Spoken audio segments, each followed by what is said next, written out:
not so pleasant.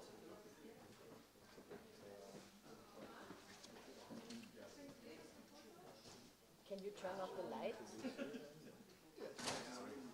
Can you turn off Azt az egy the lights? lámpát lehet, hiszen az a reflektor, ami vallatás, az nagyon jó. Ábel, ha látsz azt a jobb szélső lámpát, azt kapcsold le, vagy vedd le a felesre.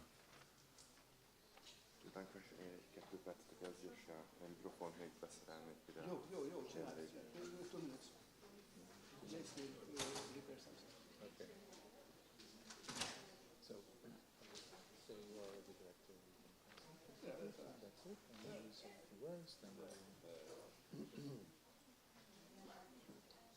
now talk about the agenda. And then we'll turn to Inga, and Inga will continue the presentation. And then we'll switch on continue then our presentation. Yeah. Rendben, azt a lámpát, hogyha ki lehetne dobni. Ja, hallottál érzőt.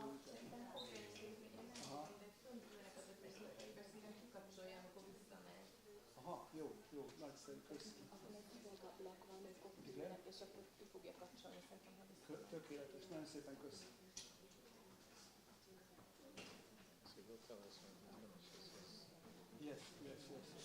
thing, and then we'll start. And then we start. Can you go? Hmm? You're going to go to there, speak from there? Yeah, Podium? I do that.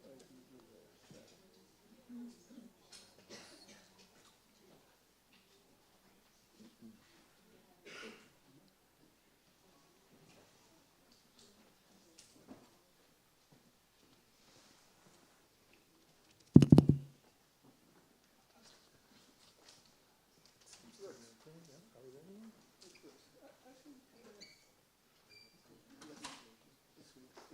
Kezdjük? Le kell cserélni, nem még. Az működik. Igen, de hogy több mikrofon lesz egy a közönségnek is. Ja, Tehát értem, így jó. megtöbbszörözzük a lehetőségeink.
participation in the European Green Deal.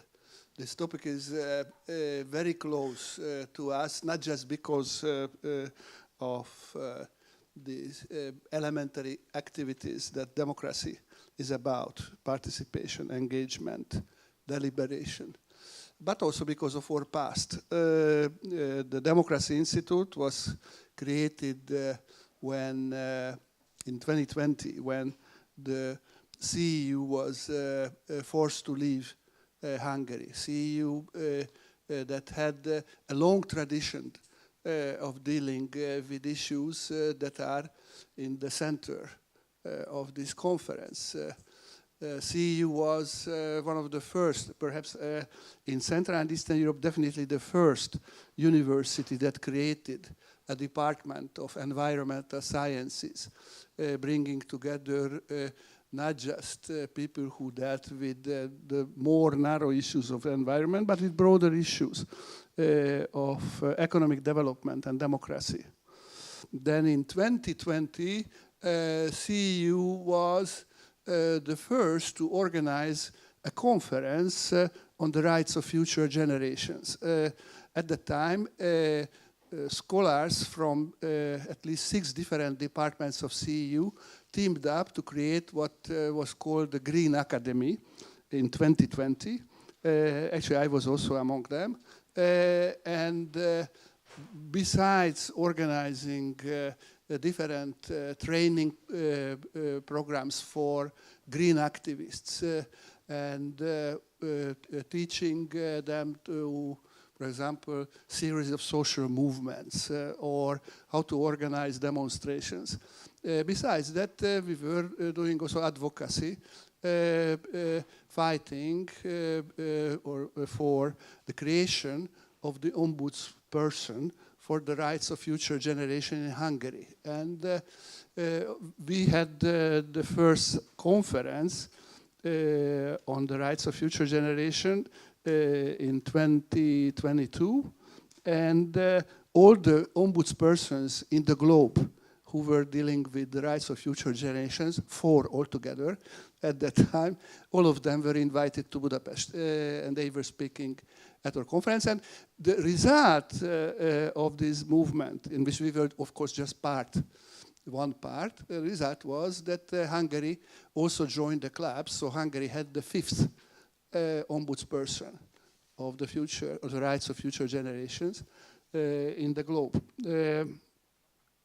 So we had to deal with lots of questions that were not just practical, but also theoretically fascinating. What does it mean to represent interests of environment? What does it mean to represent the interests of unborn generations? What are the theoretical and practical problems of that? And at that time, we were focusing on this issue of how to create a representation of unborn generations within the state. That was the Ombudsperson's Institute. But already at that time, it was clear that representing people who don't exist yet, generations who don't exist yet, means also mobilizing people who are there, different diverse categories of people, from business to NGO, civil society organizations, firms, and others. And the real interest is in how to create an alliance that has the capacity to make effective voice and represent still unborn people. Fast forwarding now 20 years, we are now here in this room, and we are in the 2020s when these issues became hot. These are central. They are there globally, national, at European level. These are issues now that are not just about the future. These are about the present. And these questions are now central also to your deliberations in the coming 3 days. So I would like to thank you for coming to Budapest for this event and wish you fruitful dialogue and collaborations in the coming days and in the future. Thank you so much.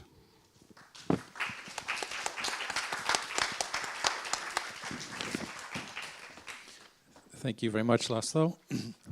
I'm going to take you through the agenda first before I turn it over to Inge. So we're here for the next 2 days. So we have half a day today, we have all day tomorrow, and then we have half a day again on Friday. We have quite a lot on our plate. It's quite a dense agenda we're going to be doing. So let me just briefly take you through those elements of the agenda. We do have a couple of last-minute changes, so I want to update you on those as well. So today we're going to have some overview of the Real Deal project in particular, and then we're going to be talking about one of the most important outcomes of this project coming up, which is a set of guidance and tools for citizen deliberation in connection with the European Green Deal. We call this a protocol, but you can think of it as a guidance and toolkit. We're developing that under this project. We have come a long way so far, and hopefully with your help and your engagement, we will be coming up with a set of guidance and a toolkit which is relevant to your work and which you can feel some value that you've contributed to the development of it. So that's something we'll be presenting briefly in terms of where we stand and what has gone into the development of it so far. Then after the coffee break today, we have 2 sessions. At the moment, the first session is going to be about diversity, gender, and ethics in deliberative democracy research. The second session is collaborative research involving civil society organizations and the research community. These are both more or less panel discussions that are going to be going on this afternoon. We may have to change the order of these because we understand that one of the people from the first session is on a train which is late coming here, so we may just switch the order of those, but that's how it stands at the moment. This evening we're going to have a reception out in the atrium area at the end of the conclusion of the day. Tomorrow we start with a panel discussion linking citizen engagement to European policy development, Green Deal targets, and milestones. That's going to be here in this room. We are going to be using some spaces outside of this auditorium for some small group activities. We're going to make this as interactive as possible. I think most of that's going to be occurring tomorrow. And after the panel discussion, we'll have a coffee break. Then we will have results from field studies in 13 countries and on the European Union level. These are the Real Deal test cases. And there's going to definitely be some interactive work using the small rooms in that. Then we have the lunch break, which is also going to be out in the atrium, I believe. And then after lunch, we have Carlo Jaeger from Global Climate Forum, who will give us an introduction to interactive modeling for citizen deliberation. Then we have a session on synthesizing qualitative deliberation. This is another one of the outputs of this project, which is a synthesis report of the various activities that have taken place. And then tomorrow, after the coffee break in the afternoon, we'll have a session on online deliberative practices, the potential and limitations of online participation in the context of the European Green Deal. And that will take us up almost to the end of the day tomorrow, when we will have a brainstorming session, some brainstorming workshops on the Real Deal protocol, the guidance and toolkit that I have already mentioned, and which will be introduced to you a bit later. And then finally, this will be an optional workshop on interactive modeling before we have a dinner. The dinner is not here. The dinner will be at another location. We will guide you to that tomorrow evening. Then on Friday, our second panel discussion, the future of citizen deliberation and the European Green Deal, and then presenting the final steps of the project and the closing remarks. So that's our agenda for this meeting. And without further ado, I think I will now turn it over to Ingeborg Nistroy from the Research Institute for Sustainability. Would you like to be up here? Yeah. Okay, great. Thanks, Stephen. And thanks, Professor Brust, who I think fled the light now, finally. And I have to turn this on here. Somebody, it's there. Okay, yeah. thank you very much to the CEU for hosting us here and for still being here in Budapest as a Democracy Institute. I'm Ingeborg Niestroy. I'm the project coordinator of RIFS, of Real Deal from RIFS, together with Manuela Gervasi from EEB, and the whole story of this combined architecture of researchers and civil society organizations goes throughout the project, and we have this session later this afternoon about it. And and also many thanks to Stephen and his team, Anna Borbela, for organizing all this here, and for also many partners who collaborated in the presentations, most notably Dialogic and EB, who came in last minute to filling in gaps. It has been really quite an endeavor to get this all here going. And voila, we are here. Welcome, everybody. I think we will be a larger group growing. It's coming with 2 days or 2.5 days conference that people come later, and we have late trains. So we will be a bigger group, and now I'm happy that the light goes out. Okay, we are coming here together at a very crucial moment of the project. We have just finished our last cases of our test cases of our empirical phase. Just last weekend, last Saturday, we were in Brussels with the last EU level case. And on Sunday, we had the very last national level case in Poland, which was very successful. And you see that from that speed, finishing last weekend, and now we are already in Budapest. That is a crucial moment, and I will tell a bit more about this. A bit the background for your context. We are a project, one of these 74 projects, which was in research policy, a very last big effort of 1 billion euros to support the European Green Deal. And there are 10 areas and 2 horizontal ones. And you see here the last one, empowering citizens, and there are 3 sub-calls, and we are part of this European capacities for citizen deliberation, participation for the Green Deal, and together with another project called Phoenix, where normally people would be here. We call this sister project, and the 4 that are on the right side of the slide, that's kind of a subgroup of this citizen deliberation and engagement. We have always said in our test cases that's a situation.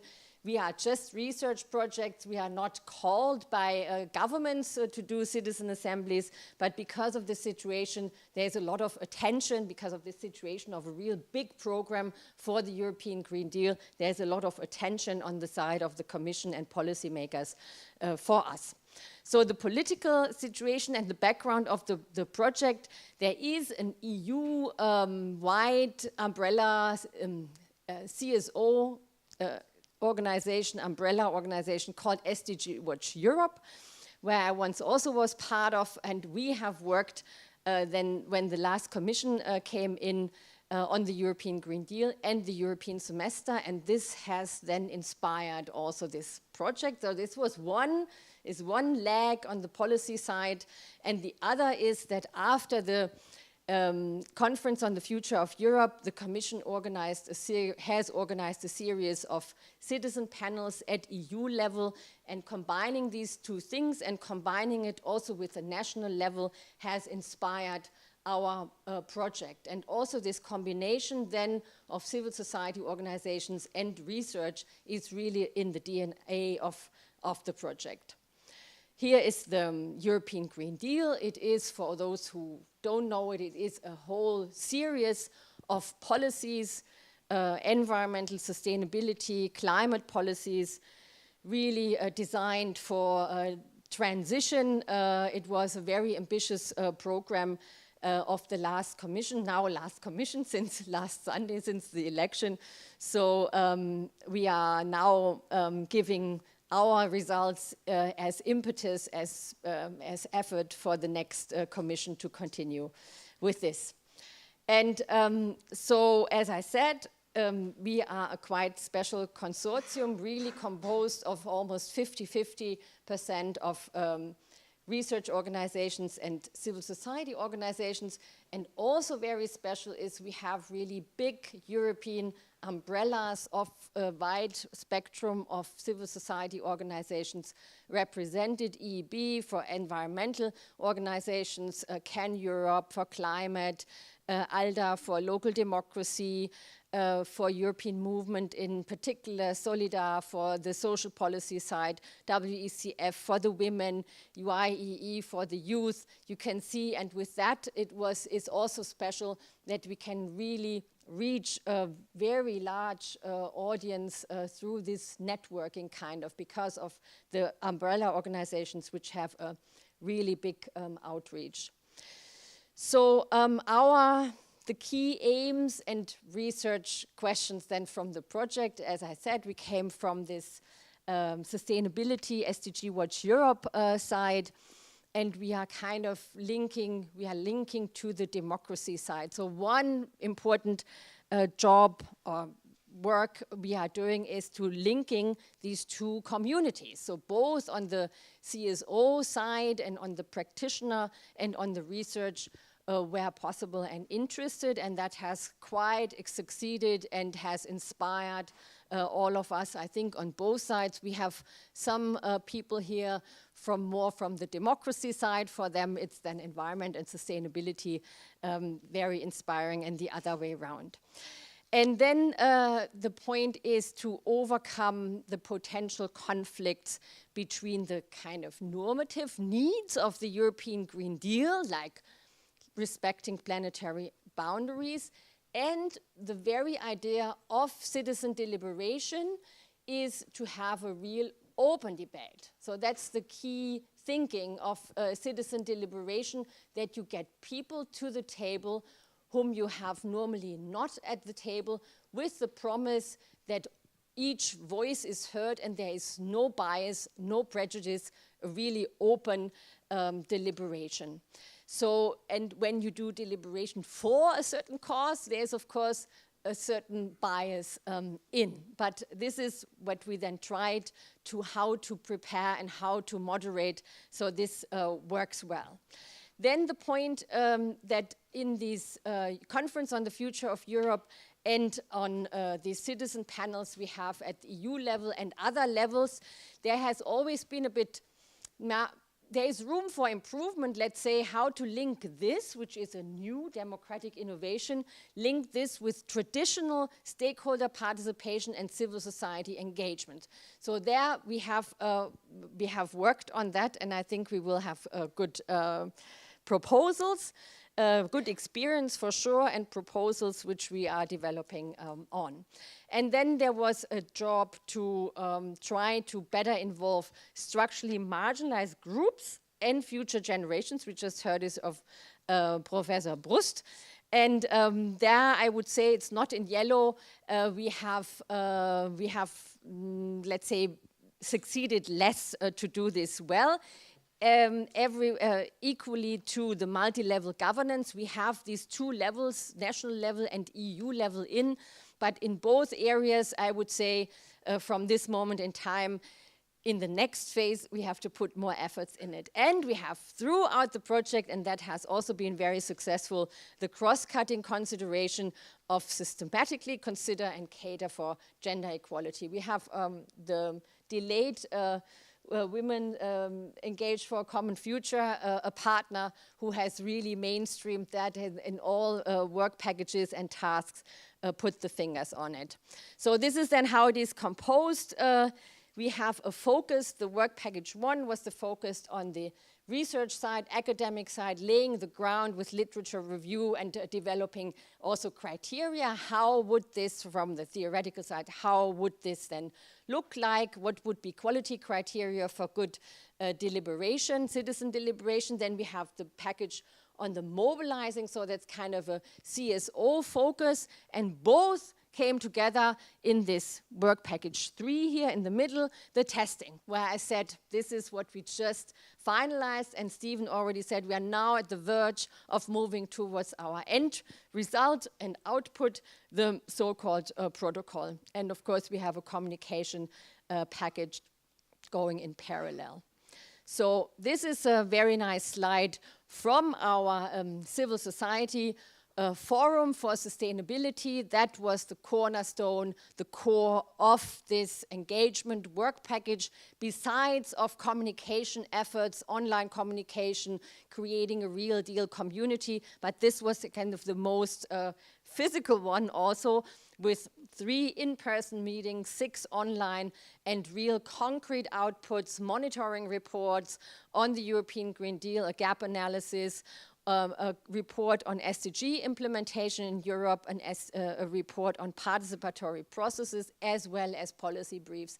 That is also a specialty. I mean, it's not only the different communities and the 2 legs, it's also that NGOs, so civil society organizations, are in this project as a source, as very well-tuned, experienced day-to-day work in advocacy, policy advocacy, which is not so normal for research organizations. So that was a very good cross-fertilization.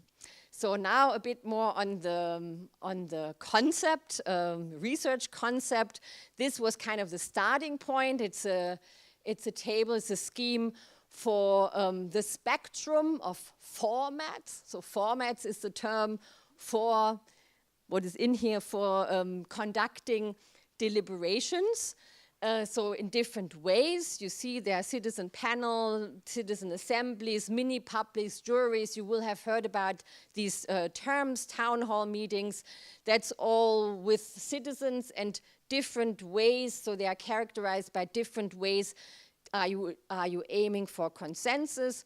Are you documenting diversity? And do you in the end vote or not? So this is kind of what's called closure, how you come to results. And on the horizontal, you have citizens, experts, stakeholders, and hybrid. So this was our starting point. And then we had in this first work package, as I said, we had then screened them, assessed them, and so on and so forth, and selected then 4, you see them on the right side, the 4 where we decided with them we want to experiment. And a starting point was also, which has gone throughout the project, is there is no one size fits all. There is no one format for all purposes. You need different formats for different purposes. Therefore, in the end, our design was then to combine formats for different purposes. And what was also special in this design for the project and for citizen deliberation practice and research is that we had quite a significant number of cases in a short period of time. So through that, we could really do some comparison, even if this was not systematically like an experiment. Here we do this and here a bit the other variable. There was also a lot of bottom-up and learning by doing, but we had a very nice workshop this morning, an internal workshop where we went through all the cases and looked through this with the horizontal lenses, and you can really see also joint common learning and so on. So that's really great experience, and we will have tomorrow morning a session presenting this. This is then how this graph I just showed, which was a general one, this is how this then worked out for us with these 4 formats. You can then see the citizens randomly selected. That's also a variable how you select or recruit, as we say, your audience, your participants of a format. And we had, in our case, it turned out that we have these 2 subsets of either randomly selected citizens. That's what most of you will have heard as citizen assembly.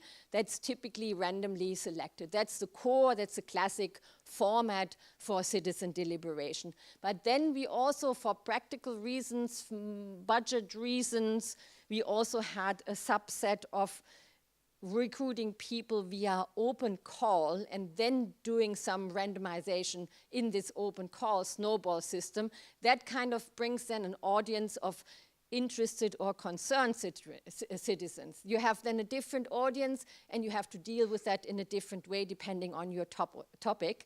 And then we had the format that also, what I just said, also applies to focus groups, which is a small format which focuses, as the name says, on creating a safe space for concerned people who normally you do not have at a table, who would hesitate to come to a big citizen assembly or not to talk about to an NGO meeting.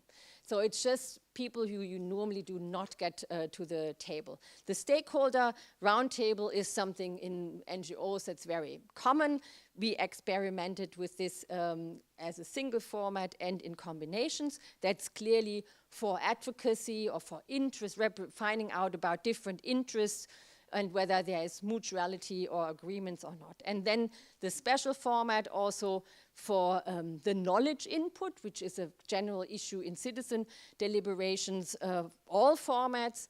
How do you get people to a kind of a common level or something like a common level and enable them to bring in their own background. So that's the whole issue around citizen deliberation. And we had here also a special format called Group Delphi. So that I do now a bit faster. I already had no one size fits all, different purposes and modular design. So we worked with combinations of these four formats. And this is how it then looked in the end. In green that's what I said, we progressed a bit with our formats, with our empirical phase. Last year in October, I said we are now really in a hot kitchen.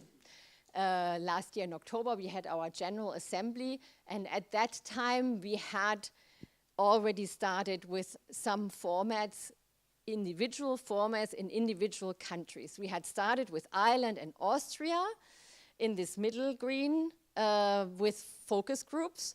So in countries where we were familiar with the language, with the context, so simple. Then we had stakeholder roundtables in Spain and Lithuania, so the darkish, and we had more recently in Hungary also stakeholder roundtables in a very interesting setting. We had both several local ones and one national one, and we hear this story tomorrow. So back to this kitchen. So in October, we had in a way the entree done. So individual formats in individual countries, and then it was the hot kitchen where we really started to cook the main course, and that was what is here in blue, the combination of formats at the national level, where we in the end had in Germany and Poland, why do I say this? No, we had in Poland and in Serbia, we had for F stands for food, both cases on food policy. Then we had in Germany and Greece something economic policy related, and in North Macedonia without a letter, and this is the country here between Serbia and Greece, we had an assembly on air quality and climate. And the light blue ones is also a special case, the ones on the European semester, which is a certain economic policy, specific EU economic policy, where we picked that because, as I said, SDG Watch Europe has worked on it. And why have we worked on it? Because it was on the EU Commission's agenda to integrate the SDGs, the Sustainable Development Goals, in the European semester. So kind of make this criteria for the European semester. And so these are two partners in Denmark and Italy who have nicely worked together. This is the cases I just presented. Exactly.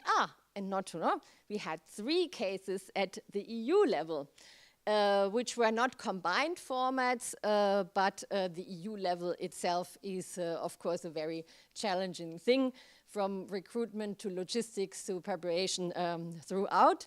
And we learned a lot from that. And here is nice graph also on this semester case, the 2 countries, and then how this was cleverly combined with a large event in Denmark and small activities in Italy, then small activities in Denmark and large event in Italy. And they also had a joint event in May in Italy where really citizens from both countries came together on this topic.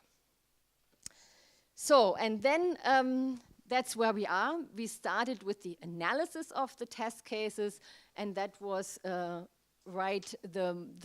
workshop we had this morning. These are the categories with which we now look at these cases and analyze them and see how we can cluster results and insights. One is topic selection, and how was this topic then framed? The topic, we had 3 main topics with which we went to the countries and the EU level, namely food and something around economic policy, or at least that entry point through economic policy, and on mobility, which then was not picked. So the 2 first were picked up mostly, but then it goes about really how do you frame that topic? It's all broad topics, and how do you specify and frame it? And there is already one insight, that this combination of process expertises from researchers or practitioners and civil society organizations, NGOs coming in with their content and policy input was very good for organizing these cases. Then the issue of recruitment, I already said, different approaches, random selected, open call. Then the issue of knowledge input goes throughout the project. I already told about it. Then the conduction itself. So how do you have to provide, how do you design moderation so that everybody feels safe, heard, the individual voice heard, and all this is depending a bit on the context. And about closure, so how do you get to recommendations, is also a main issue besides the logistics. And as I said, throughout the combination of formats and the variable who now organized this particular event, we had differences where CSOs organized and others where democracy process experts organized, and in various combinations. And that's very nice to see how these different roles played out and what experience we made. And again, back to the beginning, our impacts, aimed impacts, our ambitions, and this is where what we want to carry on. And this is also with the summit here. We, of course, want to give new energy in the European Green Deal efforts, so the feeling of ownership and engagement through our citizen deliberations and participation process in various work packages and activities. Then the participatory getting to solutions and recommendations for the European Green Deal. I told there's about civil society forum, and creating with this, again, a stronger trust in policy and science. You know, in the political situation now that has been eroded a bit, and with these democratic innovations, with the deliberative democracy, there is the idea, the attention, and the efforts to recreate trust. And as I said, it is key that you bring people to the table who are normally not there through different methods of deliberation. And all in all, everything is meant to contribute and does contribute to the Sustainable Development Goals. So here's a nice timeline, and you see where we are. That's exactly the middle the middle yellow thing you see in the middle, this ends now, this is where we are. So this is work package 3 is our empirical phase.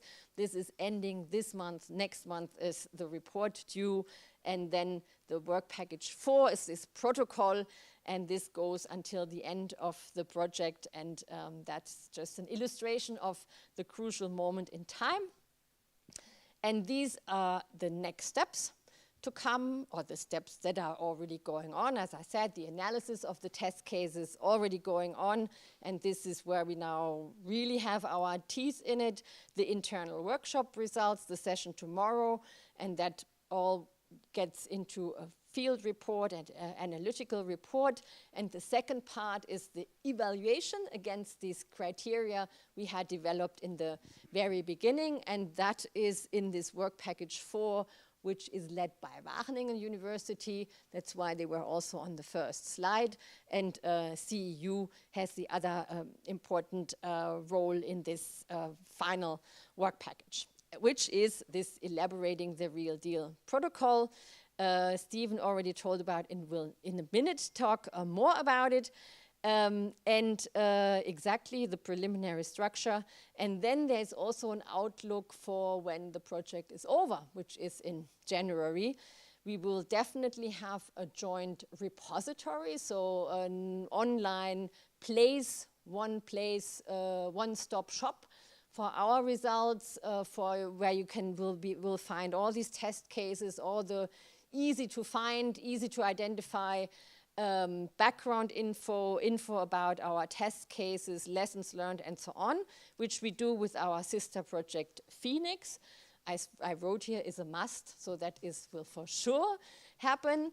And we will also for sure do something with our online platform. I know there's already other interested organizations who want it, so online you will find us, continue to find us. We also have the aim to establish a citizen deliberation academy, which is still to be developed. So that is an idea like this fixed online material, but then also running courses with it is roughly the idea. And of course, the civil society forum, which we established with this project as a sister or as a leg of the SDG Watch Europe, that this will continue again in SDG Watch Europe, and that we also hope to happen post-project. And the SDGs are needed more than ever, and we have a timeline there, 2030, so something like 5 years to go. So, and I hope we gave a lot of good energy with this project, and the addition of democracy aspects to the whole sustainability pathway, which I think will help that for the next 5 years, I hope. Thanks.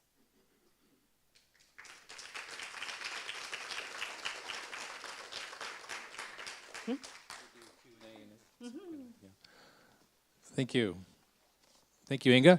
So I think that's a lot to digest all at once. So I think there might be some questions in your minds. And so we'll have a few minutes to have a question and answer session. We have some help. Here's another microphone. I can go on that side and you take this side. So first of all, any questions for Inga from her presentation? And you have to speak in the microphone so that others who are online can also hear you.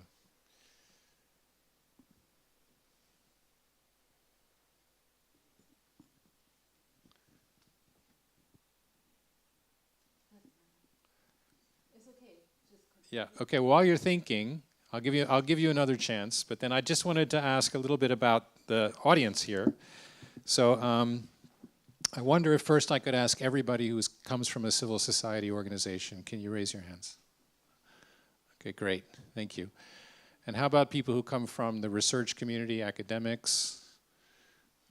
Okay, almost 50-50, a little bit more from the civil society. Okay. So those of you who are working with civil society organizations, how many of you are actively doing campaigns at the moment? Some sort of campaigns about different issues, like whatever your issue might be. I'm going to ask you about specific issues. Okay, great. How many are working on sustainable development issues in one form or another? How many are working on environmental, specifically environmental issues? Almost the same number. How many are more looking at social issues? Labor, okay, equity, okay. Yeah, you can raise your hand more than once, okay. Anything I didn't cover in that list? Anybody want to say an issue that you're working on that I didn't cover? Participatory methods, okay, thank you. Anyone else? Okay. Anyone else? Civic space, yeah. Environmental justice, okay, great. Okay. How many people here are from within the European Union? How many from outside? Okay, great. All right, this is great. Thank you. This helped a lot. And now, any other questions, though, for Inga before we proceed? Now that we've broken the ice, yeah? No? Okay, I guess it was clear. I know it's a lot of information. You'll have the presentations as well. Thank you, Inga. Thanks very much. Okay.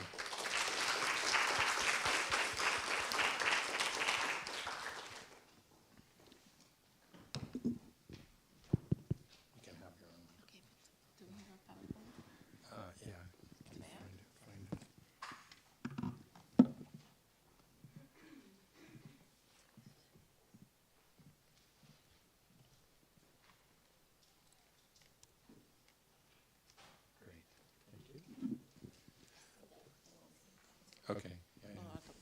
Or you can sit. You can sit there. Yes, it's okay. It's okay. All right. Great. Okay. So, again, I'm Stephen Steck. I'm the lead researcher on environment and democracy for the CEU Democracy Institute, and I'm joined by Anna Vancho, who is a postdoc working also within the CEU Democracy Institute within our working group. And we're going to be showing you a little bit about this protocol, which was mentioned. And as you saw in the timeline, we're just actually in the middle of this process, and in fact, we're probably more towards the beginning of this process, because also the development of the protocol, the guidance in the toolkit, depends also on some of the other inputs that we're receiving from you all, and also from the project itself. So I'm going to give a little bit of a background, because my background is more in participatory democracy. We want to make a distinction between participatory democracy and deliberative or consultative democracy. So in the case of participatory democracy, many of you, maybe I can ask you again to raise your hands if you've ever had anything to do with the Aarhus Convention. Okay, about almost a half, maybe a third of people here. Or how about the European Union directives on access to information, public participation, EIA? Okay, so fair amount. So you'll understand the distinction between the participatory rights-based approach that is undertaken in the Aarhus Convention and in European law, and the more consultative and deliberative approach. And the key difference is that the participatory approach is rights-based, and the motivation primarily of people to participate is because they have a right or an interest that is to be represented in the process, and because they have that right or interest, they're self-motivated to participate in the process. With deliberation and consultation, it's a little bit different. Of course, there's a kind of a range of different kinds of mechanisms which have already been presented to you in some degree, but that range of mechanisms tends more towards the idea of having some representativeness, so meaning that in the case of consultation and deliberation, you want to make sure that a wider range of societal actors are involved in the process, and you have to find ways to engage them and for them to step forward, and for them also to have their input and their voices to be taken into account. And that's a little bit harder, maybe a little bit harder than the participatory processes, which are very much let's say, enabled through legal mechanisms and through practice. So they're quite well developed. And as you probably know, if you've worked on the Aarhus Convention, there's a lot of guidance out there about that. There's a lot of practice.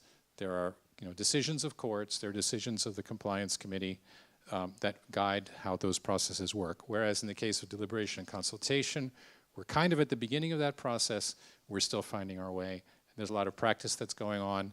And in that practice, there are a lot of people, some of you in this room, who are studying how that works. Now, one of the outputs of the project so far has been the Real Deal Handbook. You've seen it outside. What you have in your hands, if you have it in front of you, is a kind of an abridged form of that. There's a longer version of it. And this handbook is something that was produced in the early stages of the project.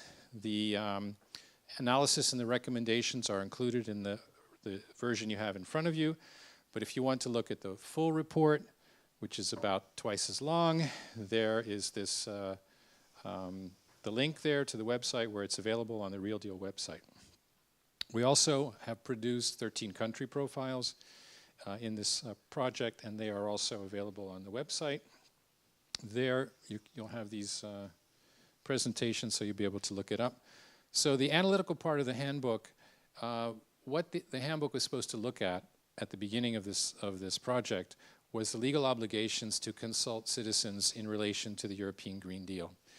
So talking about the legal obligations, again, this is something which is well established in European law, particularly also through the Aarhus Convention, which applies in other countries outside of the European Union as well. And the Aarhus Convention, which deals with the pillars of information, participation, and access to justice, is also well represented in the system of environmental governance in Europe. There are some other elements of environmental governance as well, and this gets reflected in some of the processes that are undertaken in the European Union, such as the implementation review, environmental implementation review process. So besides looking at that, we've also looked at various mechanisms for citizen engagement in relation to the European Green Deal, the various practice which is out there, and the case studies that we identified in these 13 country profiles that I mentioned to you earlier. And the country profiles were based on a number of resources which were available to us, and some of these include the environmental implementation review, the environmental governance assessment in the case of EU member states, and in the case of non-EU member states, the environmental performance reviews, which are periodically conducted. Also, the national implementation reports under the Aarhus Convention, various compliance committee cases under the Aarhus Convention, and also European-level studies like the UPAC, which looks at attitudes towards public authorities in the member states, also results of other studies and rule of law and accountability indexes, and the experiences and issues that we could identify in our in-country report. So I encourage you to have a look at those country profiles. They were done a couple of years ago, so they may be out of date because this is a rapidly developing area, but at least I think they're useful as a snapshot of the situation in the countries. So I'm now going to turn to my colleague, Anna Vancho, who's going to take you through where things stand with the protocol. Yeah, can you hear me? Okay. So I'm very happy that it was mentioned many times that we just started to work on this protocol as it must be fed by the test cases and all the experiences which was learned during this 2 years process. So what it is, I could start also with what it is not. There are many like guidebooks and templates of how to do these kind of formats, and we aim to do something more. We aim to collect all this kind of knowledge. We aim to collect what is out there and add it to what kind of experiences in these 13 cases we learn from these processes, and not to talk about what is the best and how to do it, but to give a guidance what to think about when you want to use a method or these kind of formats. what kind of steps you need to go through. What we know already, coming from the conceptual framework or literature review, the stakeholder mapping, the gap assessment, which almost all of them can be found in the handbook research, and from the testing and all the brainstormings, this is what I try to show in this presentation. And the why it is needed, I think it's quite clear. Inge made it quite clear in the previous presentation that why it is really important to have something like this, because this is a fast emerging field. It's also a very urgent question to deal with. So there is a need to have some kind of guidance through these kind of methods. And I said not the best practice, but something which help digesting all the issues and make the best decision when someone decides to use deliberative methods. And how should it be used? Yeah, I really hope that you will help us in tomorrow to discuss that what would be the best format, how could it look like, and what would be the best, how it could be the best used by CSOs and policymakers and anyone who is open to that. So it's a very preliminary structure. We discussed it in the previous weeks. As Inge said, the last test case just ended the last week. So evidently those parts cannot be part of these presentations. But what we've learned from the previous experiences and the literature review and what I mentioned, we used it to somehow structure how it should be how it should look like. So the first thing is the question or the problem that should be solved or should be investigated by these methods. And what we agreed on with all the team in a brainstorming, that one of the most important part is the reflection on why we would like to do this, why we are interested in, why someone wants to use this method, have a reflection, have ideas, give ideas to people to reflect on their own interests and how they would like to continue with that. From the literature review, we created several criteria about the process, about the outcome, the deliberative participation. Also, there is the gap assessment, which focuses on the gaps which should be filled, also some safeguard risks, and which is not presented here, and thank you, Inge, that you presented the formats, because this is not part of this presentation, but you already presented it, which could be this kind of practical guidance after going through the criteria, and the end should be some sort of evaluation, how you can evaluate your own processes and how you can go back to the criteria and see that, okay, how it was fulfilled or not fulfilled, and how it can how it can go further. So all these points can be found in the handbook. I just go through them, but you can also reach it. There are the criteria of the outcomes. The first main group of criteria was the effects on policy government.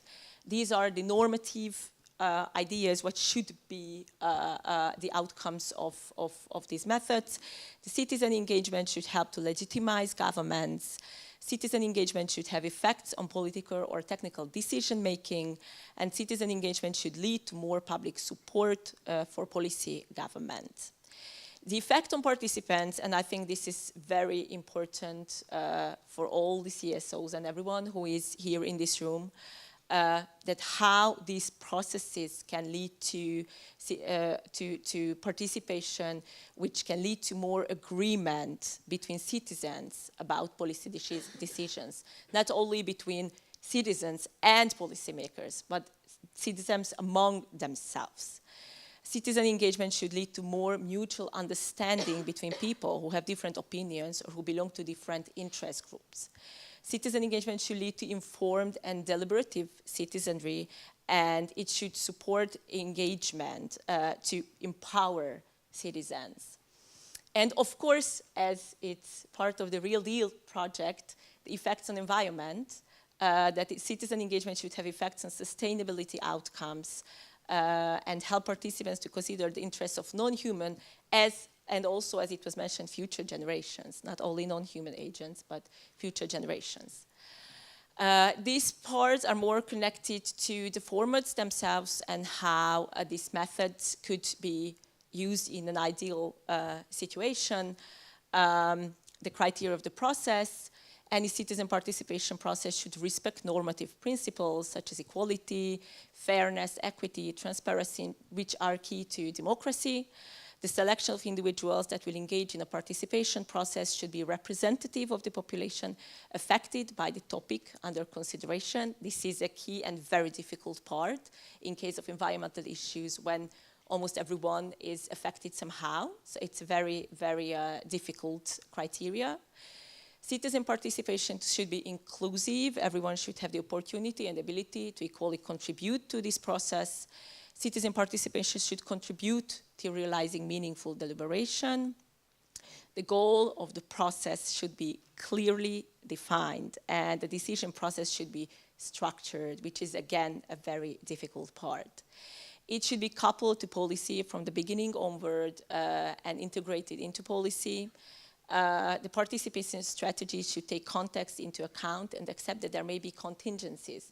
This contextuality is, again, I'm going to talk at the end about the difficulties between the ideals and the reality, what people face doing these kind of methods. So I think it's very important, it's a very important point that how context can be taken into consideration.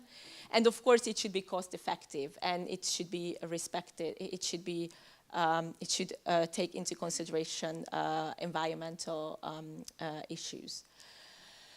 Another criteria, there are many criteria in this process of deliberative participation is, again, enhancing to be aware of the power imbalances which exist in the society and which exists in these kind of processes. We cannot erase power imbalances, but when it's taken into consideration in this kind of methods, it can be a key to success. It's connected to promoting and ensuring inclusiveness, work with and protect nature. Again, very important for the CSOs and for everyone who is here to collaborate with bottom-up activism and cultivating environmental citizenship and transitioning the economic model to green economy. I won't read it because it's so long and I don't want to make you even more bored because I'm just reading, but there are many gaps which was identified in the gap assessment report. Where are the gaps between people like citizens and the European Green Deal and what should be done? And I would enhance two of them, which I think is really important, again, reflecting on the people who are sitting here in this room. One is bringing the EGD closer to the citizens. This is what this format's about. This is what this method's about. Civic education and citizen participation, which delved into the limitation of involving citizens in the EGD, as well as its top-down approach. And the other part is equality and anti-discrimination in the EGD, with special focus on gender equality and intersectionality. And the social Green Deal. I'm a sociologist, so I think social Green Deal and to look at the social context is one of the key, of the most important element of it. This must be reflected on, and it's also part of it's a focus point in recognizing what are the gaps between people and EGDs. So when this should be part of the protocol because it helps people thinking through when they start to raise the main questions of their research or their research, what kind of gaps there are. And probably there are many more, but these are just ideas how to or where to start. Again, it was mentioned before, but there are these safeguards for possible risks. The demographic representation, accessibility, safe spaces, and experience of institutions and policymakers. This is also can as a result of the literature review and the gap assessment. And I have some concluding remarks, because all the time when we deal with these kind of methods, or every time when someone do research with people, like actual people living in different contexts, in different countries, speaking in different languages, having different life experiences, know that there are these ideals, what we look at and what we define, and there are the reality situations when you start using these methods and you realize that, that it's not that easy how it looks like in a literature review or in an article. And I just try to summarize some of them. One is the feasibility. When you think about we want to have an international deliberation, or just a local one with different kind of interest groups. Contextuality, which is one of the most important and the biggest difficulties, bringing people together and making them have same understandings in things, which leads to the next one, knowledge. People have different knowledge and not scientific knowledge. And when we talk about environmental issues, there is a very huge importance in scientific knowledge, in environmental knowledge. But not just about that, but the knowledge of, which comes from everyday experiences. And people have different experiences. So we can bring brochures, and we can make people sit together to somehow create some common understandings. It's a very difficult thing to do that, because of these kind of different personal experiences. It comes again together with equality, and we can create a safe space. We can have we can put pressure on people to deal with each other in a certain way, but still it's a very difficult situation because people are sitting together in these rooms. And I think all of you know that how difficult it is to engage the stakeholders. In many cases, you know, like people who work with these kind of methods and projects like this know better than me that how difficult it can be. So I just wanted to have those as concluding remarks, that no one should feel bad about their projects and the difficulties, because it's there and it's absolutely normal. So thank you so much.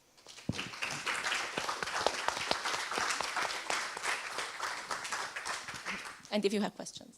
Yeah. So I hope we have some questions, and I'm going to make two just remarks here kind of off the top of my head, because a couple of things I was thinking about during the presentation. One of them, I think, has to do with why we're all here. And you heard from the introduction about the Democracy Institute, that this institute kind of came out of a process of political transformation in different countries within Europe. I think you can read the newspapers if you want to see some of the details about the long involved process.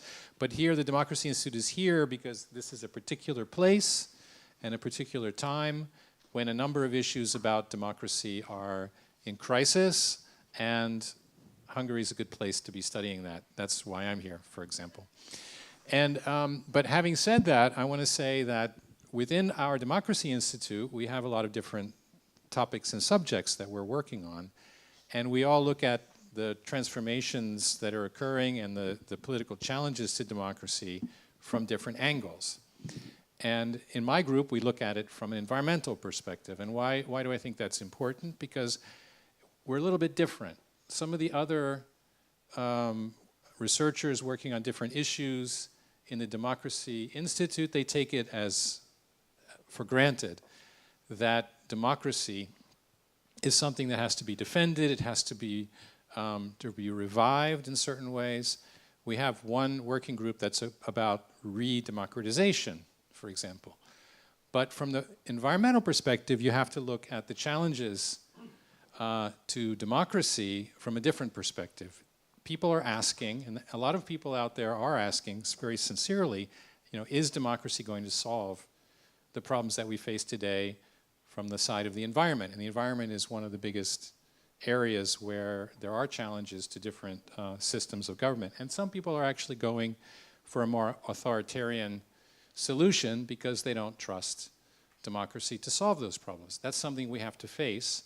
So environmental performance is very important. Now, I just said that just to give you some background, because I think all of us, I hope at least, well, I mean, I don't really, actually it would be okay to have different voices, but I hope that we all realize, you know, that we're facing a, you know, a crisis in the world that we all have to work together to solve, and the Sustainable Development Goals are one of the ways that we're trying to do that.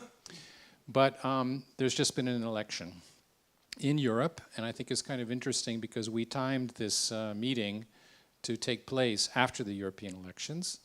And so it'd be interesting, you don't have to do it now, but it would be interesting to keep that in mind as we proceed over the next couple of days. Maybe you have some thoughts about that.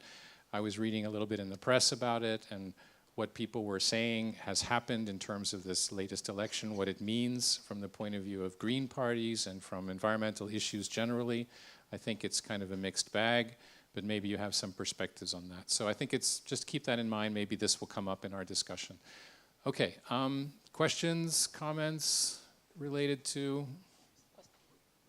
Yeah, okay. We'll start there and I'll come up there.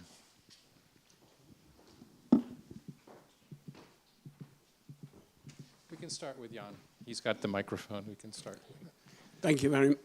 Is it on? Can you hear me? You can. Fine. Thank you very much. Thank you for these interesting presentations. I am very happy that I'm here. My name is Jan Gustav Strandenes. I come from outside of the EU. I am from Norway. I hope you are okay with that.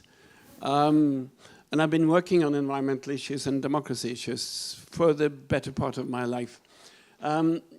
Being outside of the EU is always interesting because you have a different perspective to what's happening here. Sometimes you're envious, sometimes you're not. Stephen and I met through the UN issues, where I have spent most of my working days as a consultant. And both of you have now presented issues in legality, and Stephen and you also, both of you mentioned and referred to the legal issues around these issues. There are other legal elements that also inspire or dictate or work on our ideas when it comes to environmental issues and environmental governance, and those are known as the multilateral environmental agreements, the MEAs. And there are about 1,300 of those.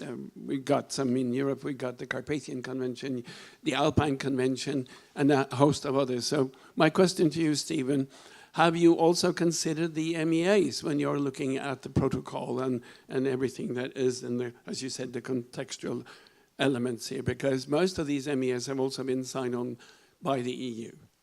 And another question I can come back to again, you've been discussing about elements of democracy, and in a fleeting reference, you talk about access, which I think is crucial here. And it has to be real access. And when we're getting into the environmental, the internet age, I go to conferences and the delegates say, you have access now, but you can't talk to me because I'm sitting down on the floor and I decide you sit up in the bleachers and you listen to me. That is not real access when you come to integrating democracy. And have you also considered this, what I could call real access, in other words, talking directly to decision makers? I'll come back with more concerns about this, but I'll leave it at that. Thank you. Okay, so let's take a few questions and then we can respond at one time. So next. Okay, thank you. Thank you very much for both your presentations. I'm Ulrike Liebert, based in Florence at the European University Institute, involved in the Democratic Odyssey, this long durée process of making democracy, innovating democracy in different directions, and one of them being participatory deliberative. And so this is my question, because you started, Stephen, with this very crucial distinction between participatory democracy, deliberative democracy, and the first having a legal basis and the second consisting of practices, evolving practices. So my overarching question would be to you, do you see perspectives for formalizing deliberative democracy legally in the future, or maybe even see some instances of this in the present, looking at the G1000 in Belgium, for example. Yeah, there is an institutionalization of law-based institutionalization of citizen deliberation, consultation, and even in environmental policy making in the city of Brussels. Yeah. So, and what would it take? Do you see different options? Also, maybe in connection to making deliberative democratic processes, procedures binding, not just consultative, yeah, connecting them with means and tools of direct democracy. Thanks.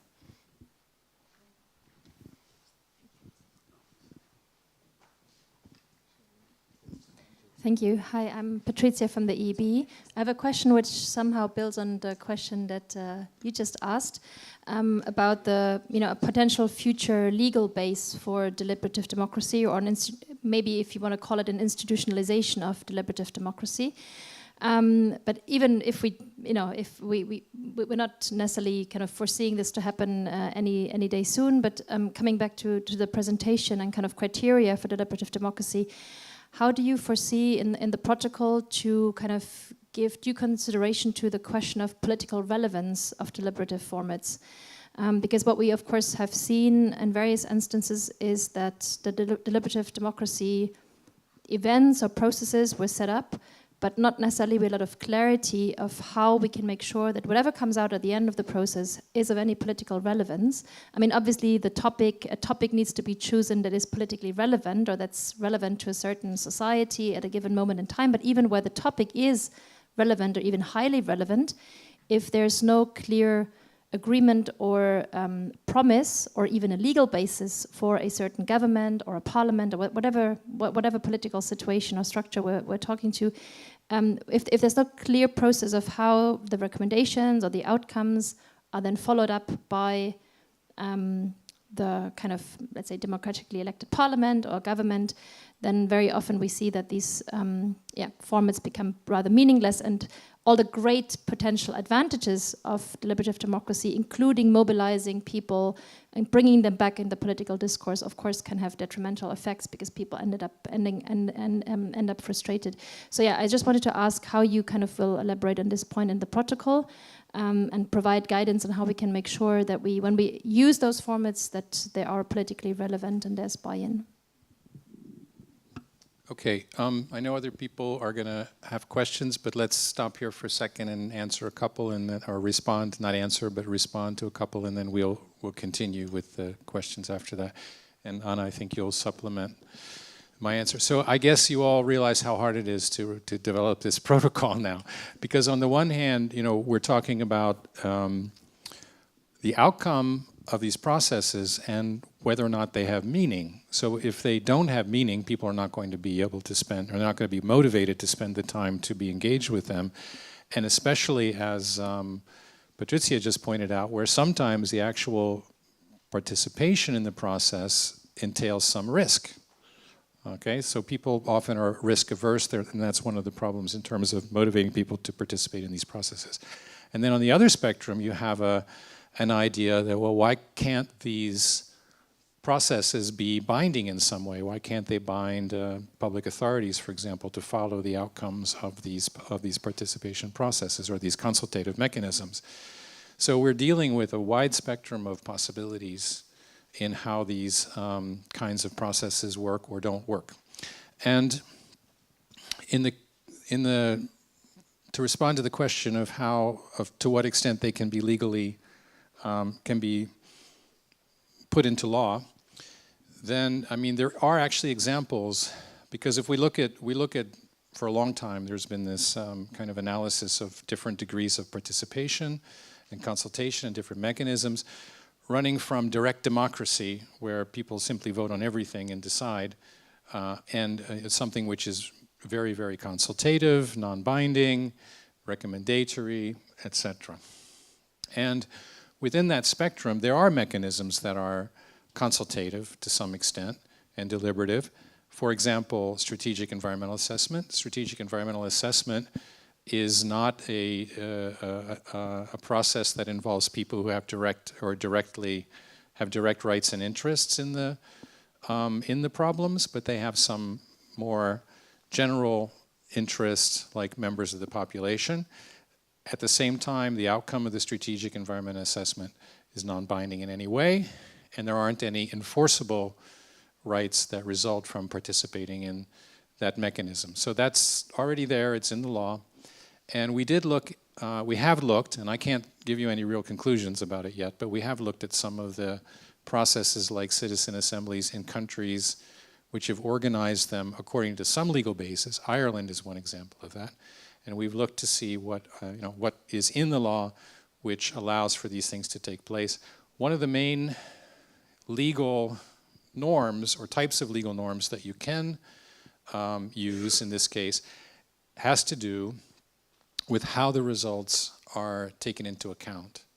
So there is a lot of law out there, a lot of practice on taking into account the results of participatory processes, and to some extent, some of that can be used in developing the norms about taking into account the outcomes of consultative processes. So that's just one area where there can be some development of legal norms in this area.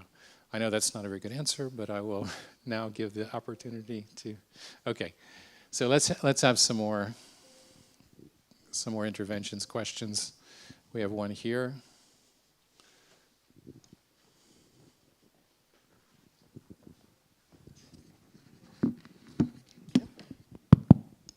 Good afternoon to everyone.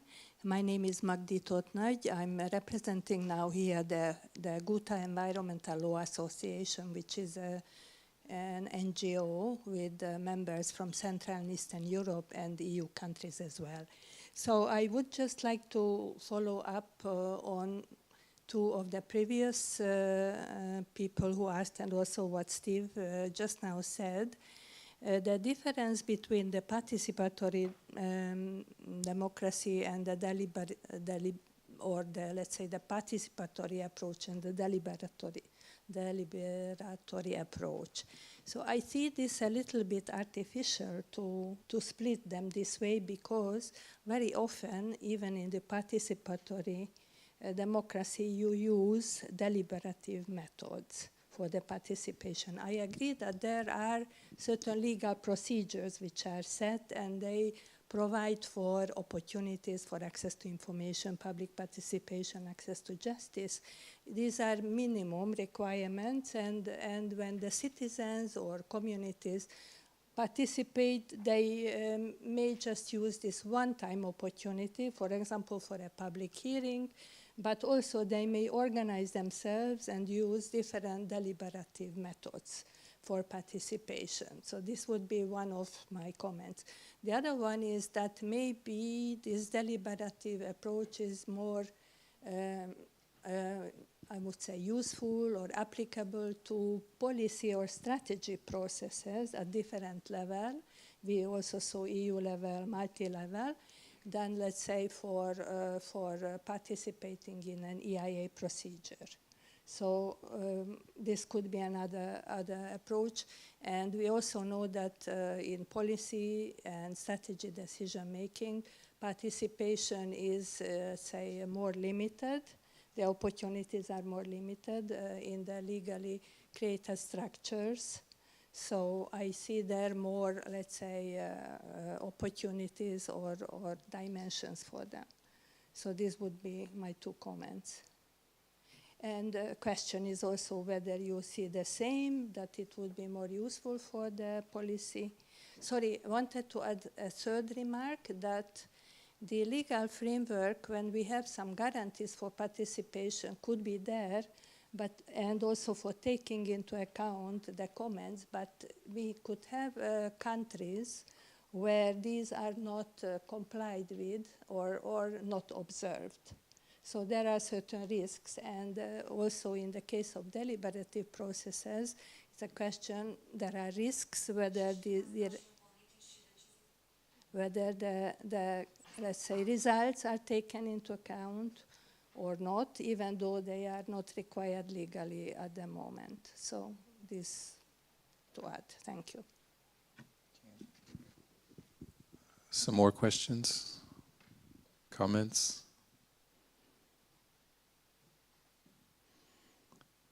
Okay. We have a coffee break coming up. I'll just respond, briefly to what Magdia said. So, I think you hit the nail on the head when it comes to why in this project, one of the things that we're looking at is the combination of different mechanisms. And as you said, things which are more participatory in nature, which are more rights-based, can be used in combination with other deliberative processes and consultative ones. So absolutely, that's quite a lot of sense. And one of the problems with participatory rights-based mechanisms is that sometimes there are certain groups which tend to be underrepresented in those processes, because those who are motivated to participate because they have an individual right or they have some interest, they can often be representatives of parts of society that tend to participate or whose rights tend to be recognized, whereas there are other groups who perhaps have less motivation because they can see less of an upside to the actual possibility to participate. So the consultative mechanisms are very important, but again, some of the same factors that we discussed earlier are also faced in those mechanisms as well. We have some excellent people in the room and also people who are going to be participating in our panel tomorrow in the morning, who will be talking about some of these challenges, for example, the issue of sortition.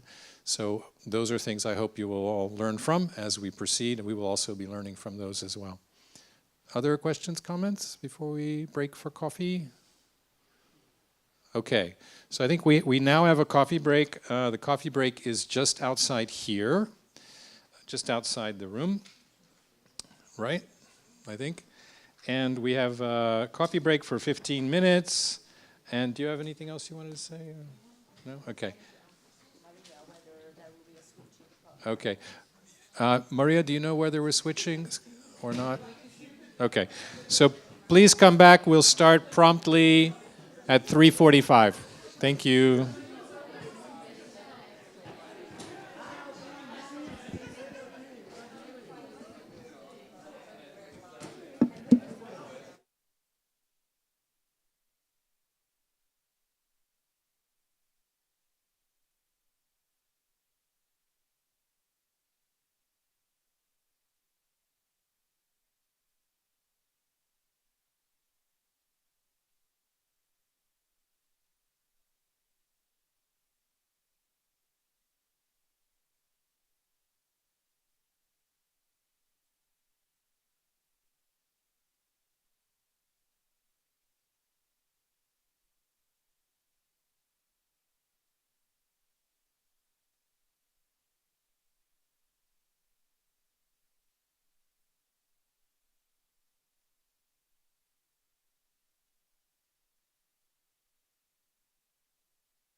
Test, test. Oh, it does work.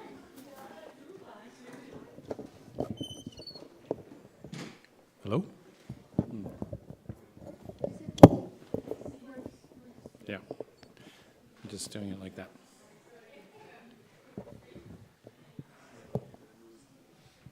Okay.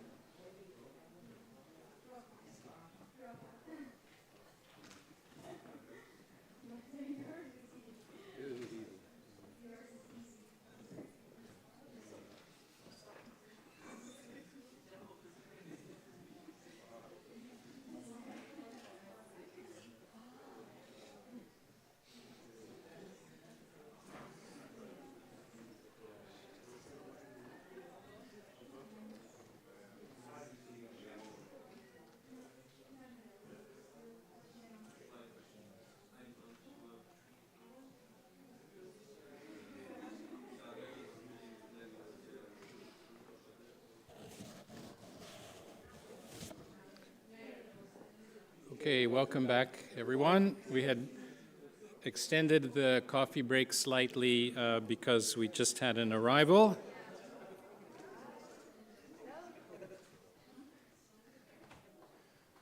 We just had an arrival from Anka Stock from Women Engaged for a Common Future. And we also have Maria Rojava from Trilateral Research.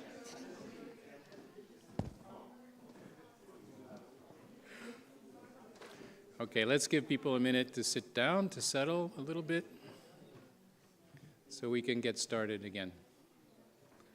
Okay, thanks everybody, and hope you enjoyed the coffee. And so now we're going to have a couple of discussions now. The first one is on diversity, gender, and ethics in deliberative democracy research. And our two speakers are Anka Stock from Women Engaged for a Common Future and Maria Rojava from Trilateral Research. Pass it to you.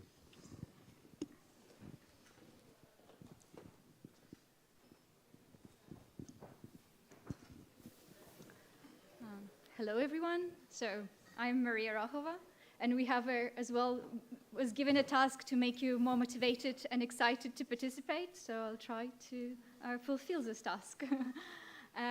Anyway, we have two presentations for you today, and my task will be more general.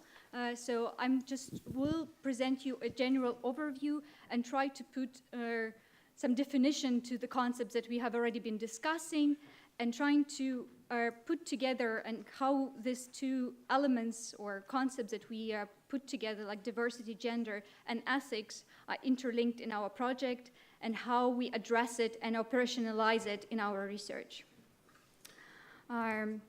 And then Anka, sorry, I will just continue, and then Anka will present a more practical approach by looking at Feminist Festival. So it's one of our EU-level events, and this kind of presentation will help you to locate all these principles that I will discuss into how we apply it in practice and see how this actually worked. And so we hope that you will be interested and ask a lot of questions of the practicalities of implementing those practices. But just starting overall, I'm kind of trilateral research is tasked in this project to be ethical advisor, not ethical advisor, but monitoring the ethics aspect of the research. So I would like to address what is the kind of research ethics and integrity that we need to consider.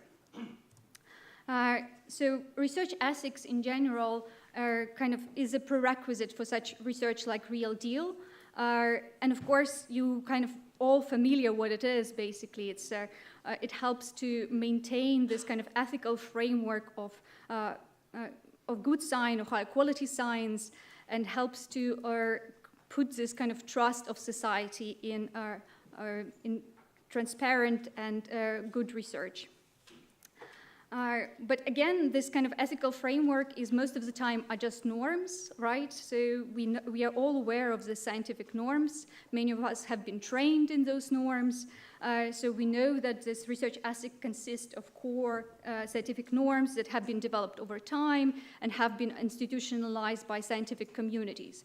But it also kind of the research ethic derives from societal demands and expectations about what science should do, right? So there is this kind of procedural levels that exist, and there are like those practical norms that we absorbed as part of our ethical framework, such as responsible research, open science, transdisciplinarity, and so on, right? But I don't want to go into the procedural aspect. I want to look at the practical level of what it means, what are this kind of ethical consideration in deliberative and participatory processes, and how we can address this in a more responsive way. So in this way, I understand, and my task for this today is to look at the practical dimension of ethics. So research ethics that is responsive to uncertainties and complexities of implementing deliberatory and participatory practices. It addresses that the approach is flexible, so it's adequate to the context. At the same time, it already kind of absorbs legal compliance, but it's mindful of the local context or regional context. And so how do we actually put it in practice in the context of Real Deal and European Green Deal, and discussing European Green Deal? So I will go back again to what Anna has mentioned in her previous presentation, looking at consideration and practices. So this is kind of high-level considerations that are part of our discussions, right? So we are looking at how to deliver the meaningful deliberation in the context of European Green Deal. And here there are like kind of 5 elements that I'm considering. So it's one is this power imbalance. So it's foster equal participation that is aware of pre-existing power imbalances. We understand that spaces are not neutral, and so we need to respond to these public spaces of participation as not neutral. The second aspect is inclusiveness. So how do we create those spaces for inclusive participation? And in this case, we consider intersecting forms of discrimination and exclusion and responding to them proactively. The third aspect is protecting nature and environment in general. It's reflecting on the needs of other species and environment. The fourth aspect is empowerment. So we need to consider not only activism that exists in the formal environment, but also there are other ways of demonstrating environmental citizenship and participating through different practices. And finally is what we consider is a kind of just transition or transition in economy to the green economy. So it's representing different vision of the green economy that include societal change.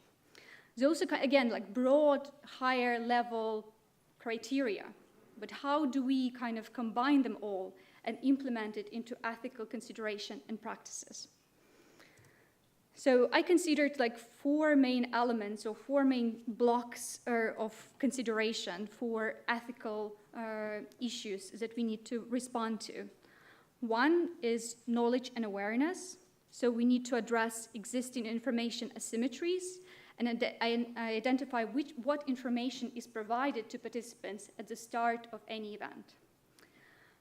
We need to maintain research integrity. Again, this is related to formal principles, but those kind of principles need to align in the formal practices of researchers. So it means that we use framework and standards, but at the same time formalize it within the project, create protocols and strategies within the project. Then there are 2 more kind of practical aspects that we include in the research as part of this kind of strategies. One is data protection and privacy. So here trilateral is one of the trilateral tasks is to understand what kind of personal data is processed, by whom, and for what purposes. We need to ensure that participants are aware of their rights, and their rights is protected and respected. And we also adopt security and procedures at both kind of technical and organizational level. And finally, what we consider and has been already outlined many times is about how do we include individuals and groups in vulnerable positions. And here again, we consider how to establish equal and meaningful participatory processes and consider those characteristics of the participants. So in the project, we are focusing on co-designing approach to the events and developing proactive strategies to remove barriers of access. I now kind of moved into kind of practices of those 4 blocks that we have that I have identified. So again, this is very simple one, but can be adjusted for your specific context. One that is so important and still becomes a key element of participation is informed consent.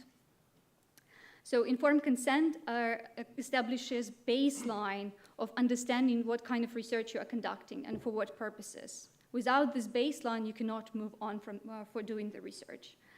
But this kind of baseline can also be adjusted for the context by integrating different elements and adjusting to the context that you want to reach. So this is why we kind of consider several important aspects such as wording, framing, and timing. Why timing? Because consent should be given time. You should know that obtaining consent requires before the start of the activity, but also you have to give time to the participants to understand what is required of them. So one of the elements of practice of this is organize separate registration table, allow time the participants to understand that, or send in advance this if you use digital consent forms. Wording is important, especially in the Real Deal project where we deal with multiple countries. So translating the forms is also an aspect that needs to be considered. How we translate, how accurate is the translation, but also what kind of language is used. The accessibility of language can be played. Like even in this presentation, I tried to move from text to color, just to understand that you will understand a bit more by grasping this. And applying it as well to your informed consent is also a playful element that you can add. So using the easy-to-read consent forms or using comic strips, movies to explain the consent forms is an element that you can integrate to improve inclusiveness. Moving to the data protection and confidentiality, again, very formal it seems, right? But what we need to consider is that the personal data protection kind of is continuous. It happens before, during, and after, and these considerations that you have to implement have to be continuous as well. It's first is like the main part to start any kind of project is to identify what type of personal data is collected, for what purposes, who is gathering it, how its data is secured. All these are kind of important aspects to consider. Also, we need to be transparent to the participants how this data is collected and make sure that this information is included again in the consent forms. ensure the rights of individuals. I guess we all hear about GDPR, but then we always sign without reading what it is, what it means, right? So we never spend any time on understanding.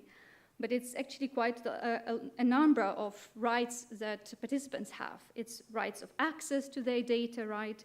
It's a right to correct information that has been gathered incorrectly. It's right to erasure, so right not to be included. It's right to restrict future use. You might agree just to participate in this project, but you don't want to participate in further projects. So knowing that is an important consideration that needs to be delivered, right? But it's also explaining about the withdrawal of consent without any repercussions. Like, participants have the right to withdraw at any moment without explaining anything. And this needs to be as well highlighted and explained.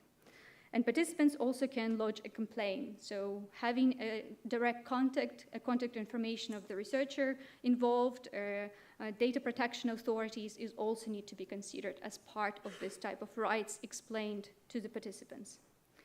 In the project, we also we use pseudonymization as a data protection mechanism. So it's not anonymization. Why pseudonymization is because this process still involves some personal data, but it cannot be attributed anymore to the specific participant.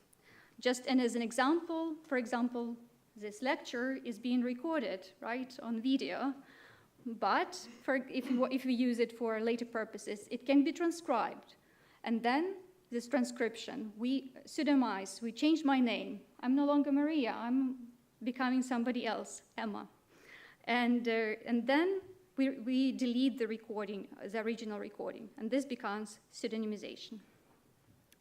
Data minimization, what we apply here, and there are two considerations. First is what we are trying to collect the least amount of data from the participants, and second is to minimize access to this data. So who can access is also important to consider here. It's a number of people who need to analyze this data. Why do we need to share it to more people than necessary? So this is also part of this data minimization protocol.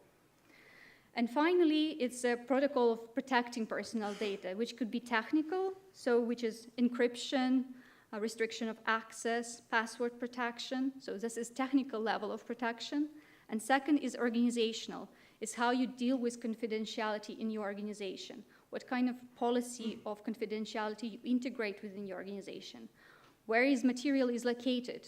How is, for example, if it's located on the work computer, right? So you only can use work laptop instead of your transferring the data to your home computer, and then it changes the entire processes. So understanding those organizational aspects of how you document, manipulate, and use the data in your analysis. Then moving on to the principle of inclusion, and how we integrate this principle of inclusion. And this kind of brings me to the logic of how we integrate this. So we integrate it from the feminist ethics of care and the principle or commitment to leave no one behind, which is international principle, and we committed to this. So one of the elements is how feminist is combined, we combine it with intersectionality. And intersectionality we have already introduced, but just to highlight what we mean here is understanding the multifaceted and complex nature of social locations and power structures. So in human life and human experiences, it means that we consider not only one specific elements of exclusion or discrimination, but we pay special attention to the number of aspects, like socioeconomic status, gender, geographic location, and so on, among other factors in our evaluation and understanding. How do we integrate this? We integrate it through co-creation of events. One of the kind of key principles that will come very apparent through discussion of Feminist Festival, but also through the discussion during the next 2 days, is this kind of co-design approach that we integrate. It includes implementation of not just at the start of the planning, but actually how we set up this kind of framework, conduct, but also conclude the events.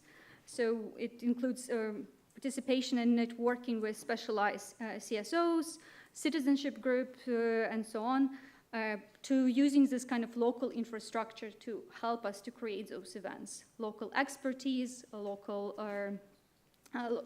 experts, local networks to make sure that we co-create those events.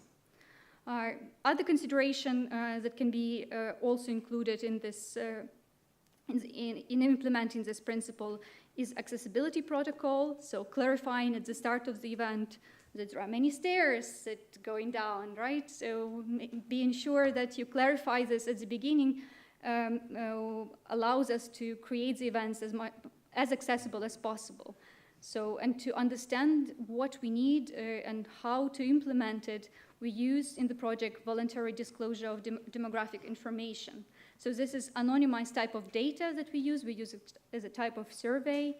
So we collect the data that is given to us voluntarily by the participants to understand and assess if we need to adjust our data protection principles for some participants, or adjust as well our accessibility protocol in the future. Then moving to the gender equality aspects and how we, gender equality consideration and how we implement them from the ethical dimensions. This kind of, the baseline is based on awareness. So our analysis integrate gender-specific needs, priorities, but also responsibilities related to the process. So we acknowledge that there are different roles, but also different control over information and the process of participation. So, and how do we apply it? So we look at the level of communication. So gender awareness can be translated into how we communicate, not just within the project, but within the event. And for this, we have developed gender awareness guidelines, so feminist communications. How to apply this relates to training. How do we apply it, and how we allow this to be used is also important, right? So continuous training and capacity building with project partners and local organizers allows us to maintain this kind of, this principle. So we have developed, one of our partners has developed the feminist moderation guidelines for this.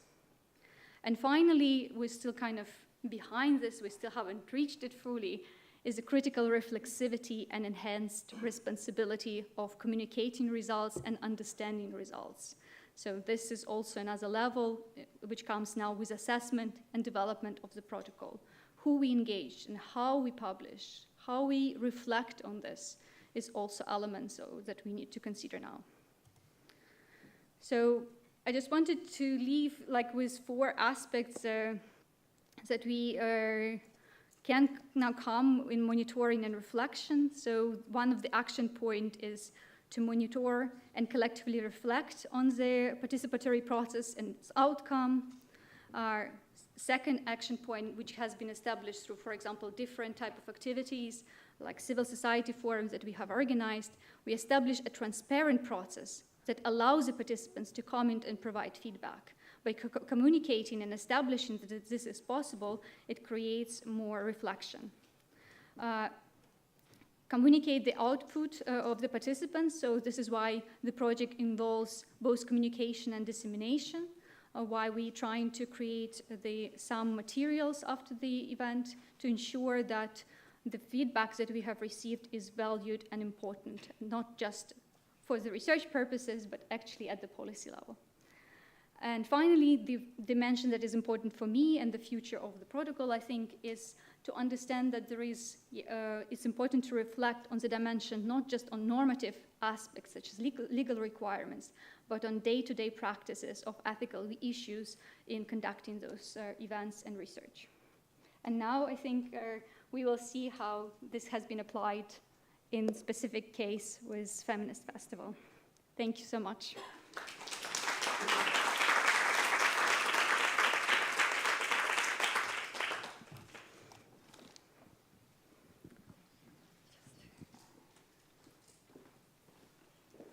Wonderful. Thank you, Maria. Good afternoon, everyone.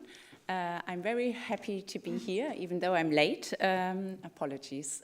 My name is Anke Stock, and I'm from Women Engage for Common Future, an international NGO and network working on the links of gender equality and sustainability issues. And I'm here to present something which really has been prepared and implemented by my colleagues, Hannah Gunnarsson and Rose Heffernan, and both of them are unfortunately unavailable today, so I'm here for them and presenting their work.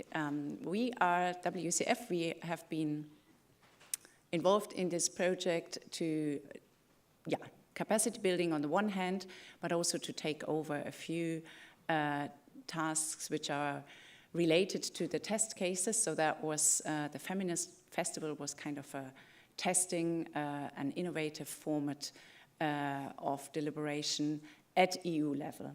So that happened on 20th of April in Brussels. And we also looked back at the criteria that we had developed under Working Package 1, and Maria just had reported and reflected on them. So for us, were most importantly definitely the criteria 1, to be aware of the power imbalances, to really look for spaces that are, to understand that those deliberative spaces are not neutral, and they are also underlying, or there are underlying power imbalances that we have to look at and integrate and to tackle. So that was one of the key aspects. And then the inclusiveness as well. So we wanted to really try to include people and, a very diverse group of people from groups that normally may not be available or not have the capacity, the resources to participate. So that was mainly the two aims, I think, or looking at the criteria that we wanted to look at. So I wanted to ask who of you has been participating in that festival in Brussels in April? 9 people. Great. So please help me or join in if you have specific issues you would like to raise, because I think, at least what I got from my colleagues, it was quite a special experience. It was a lot of work, but it was worthwhile. So we did that together with the EEB, with the colleagues over there. And we really tried to look at the individual lived, or the lived experiences of individuals, and to combine that with EU policy and to see what is important there and to retrieve that. Then we, as an approach, we took the ecofeminist approach. So we wanted to really look at diverse perspectives and challenges and try to take that into consideration. One of the main issues in preparation, but also in the preparation of other test cases, was the understanding. First of all, I wanted to go back to the festival itself. Who was invited? Who was could participate? It was open to really all. We tried to reach out to very specific groups, which was quite a challenge, and I will speak more about the selection process later.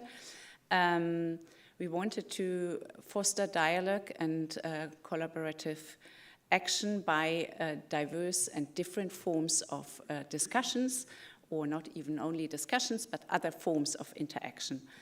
And we tried to include the feminist methodologies, which I mainly see in the feminist moderation, or that is a big part of it, let's put it like that. And we have been working on that also for the other national test cases. So for us it was key to prepare facilitators and moderators in order to really adhere to the feminist moderation principles.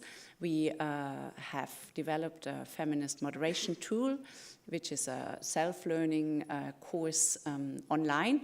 It's about to be launched. I'm not quite sure when that is the case, but it is soon available for a wider audience. So the aim is definitely to create space where everyone really has a say and a fair chance to participate. And it also means that you need to look at specific power imbalances and you need to address them and to tackle them. What that really means. So we tried, or the feminist moderation methodology in itself really means that you try to break patterns of dominance. So those groups that are often not able, or people who are often not able to speak, to bring their voice into the process, they often, there is an underlying discrimination, a structural discrimination that is not seen often by many people, especially when you yourself are privileged in some way, whatever way, you tend not to see that, and that's something where we try to create a lot of awareness and focus on that. It is not necessarily an issue only between men and women, to just put this here as well. It is an empower balance that, or an imbalance of power that is needs to be addressed there. The moderators here, they are acting as guides, and they try really to facilitate the engagement of others, and there are several ways of doing that. So it's not necessarily giving equal speaking time. Sometimes it can mean that, but it can also mean that you prioritize results more. So there are different ways of engage or of facilitating that as a moderator. So the different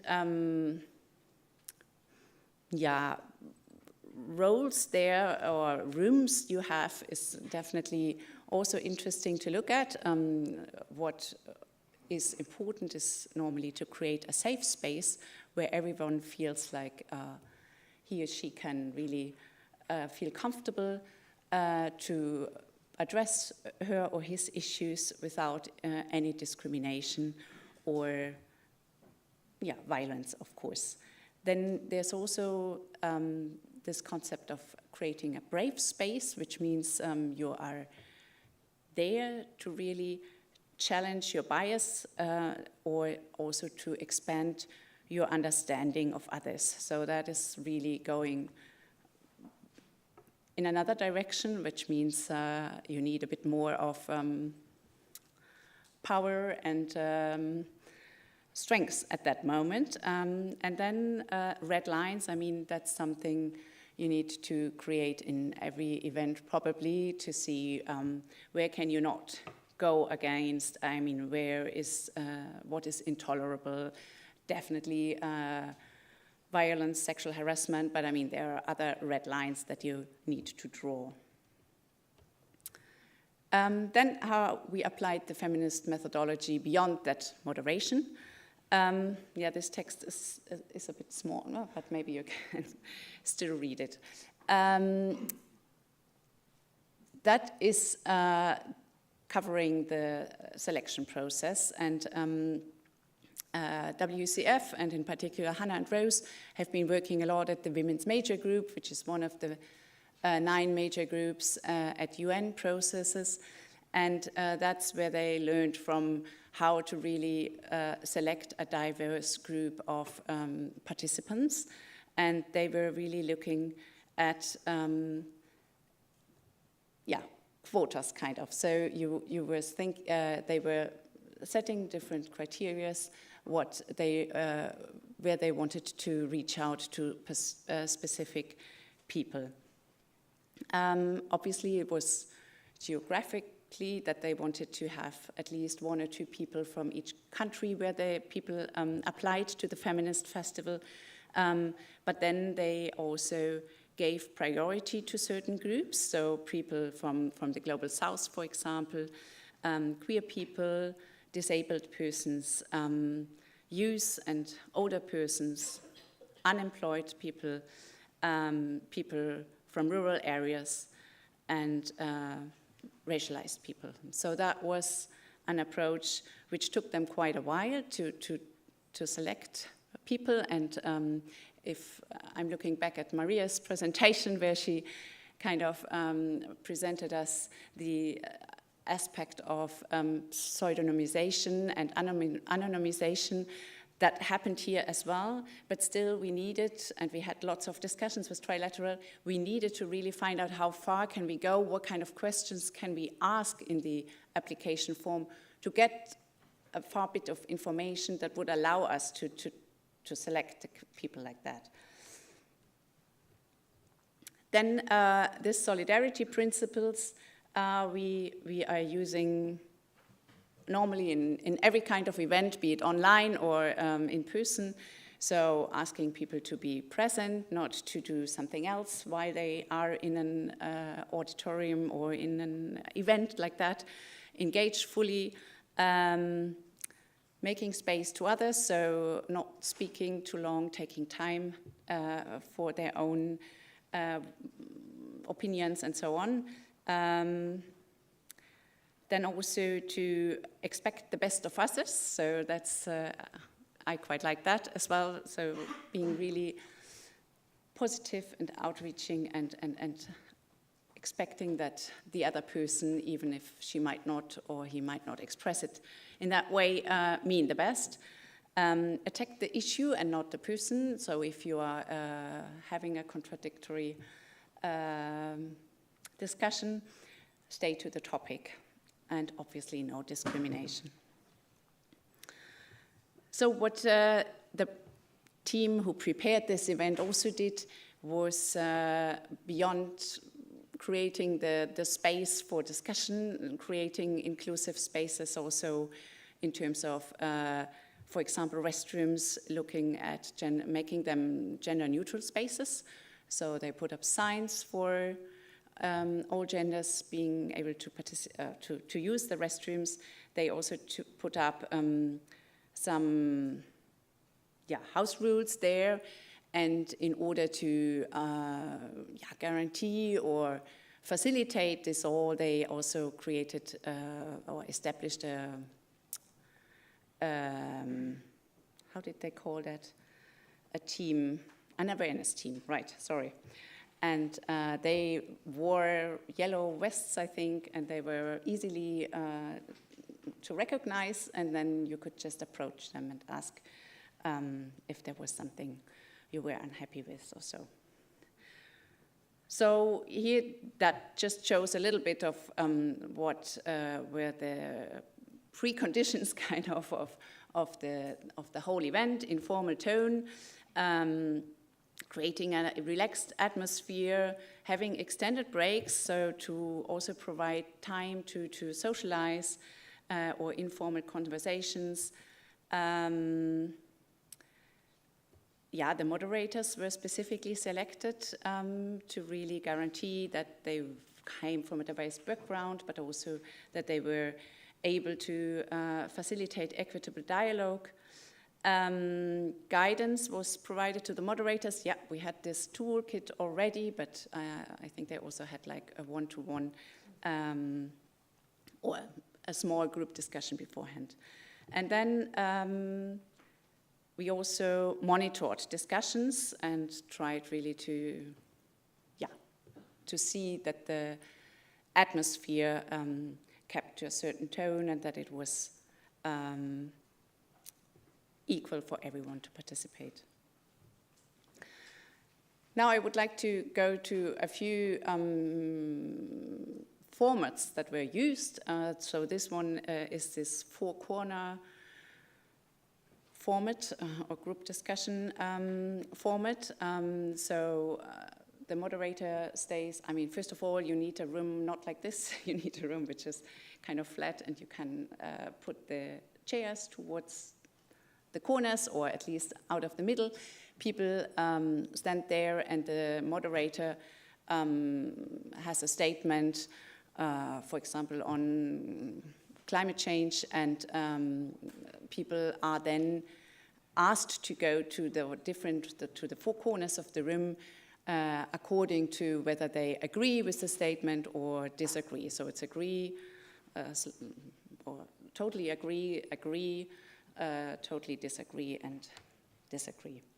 And then you can start these discussions in these corners amongst people who are kind of more likely to be of the same opinion, and then people can go back in the middle to discuss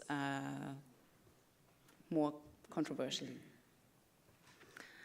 And here just a little bit of the pros and cons of this concept. So they liked it, I think, in general, but it was also easy to get people into the discussion. However, they also felt it is not necessarily accessible to all, because you need to stand up a long while, and then people in the corners, if there are different subgroups, some can still be excluded, and that's definitely also a disadvantage. Then the 3 briefings on a specific topic, that was also quite interesting. They had a specific topic they discussed. I think it was climate change or migration and climate change. And there were different ways of engaging there. So you could either do a kind of visual, you would discuss this and use different colors and material to really express what kind of you wanted to say on this. The other one was a kind of embodiment session, a theater session. I think it was a kind of role play. And so you had different ways of discussing the same topic, and I think I can imagine that it was quite interesting to see what the outcome was. I'm going a bit faster, I think. The learning spaces, that was something which happened in the afternoon. So we had also in the application form, we had asked for the topics people wanted to discuss. And kind of it were these 3 topics that were most interesting for the potential participants. And in the afternoon, there were a bit of more traditional forms of discussion, so a bit with presentation, and then discussions about the different topics. So what is up now for follow-up of this event is still that they will meet with all participants online to discuss the recommendations that they have been retracting from these different formats during the day.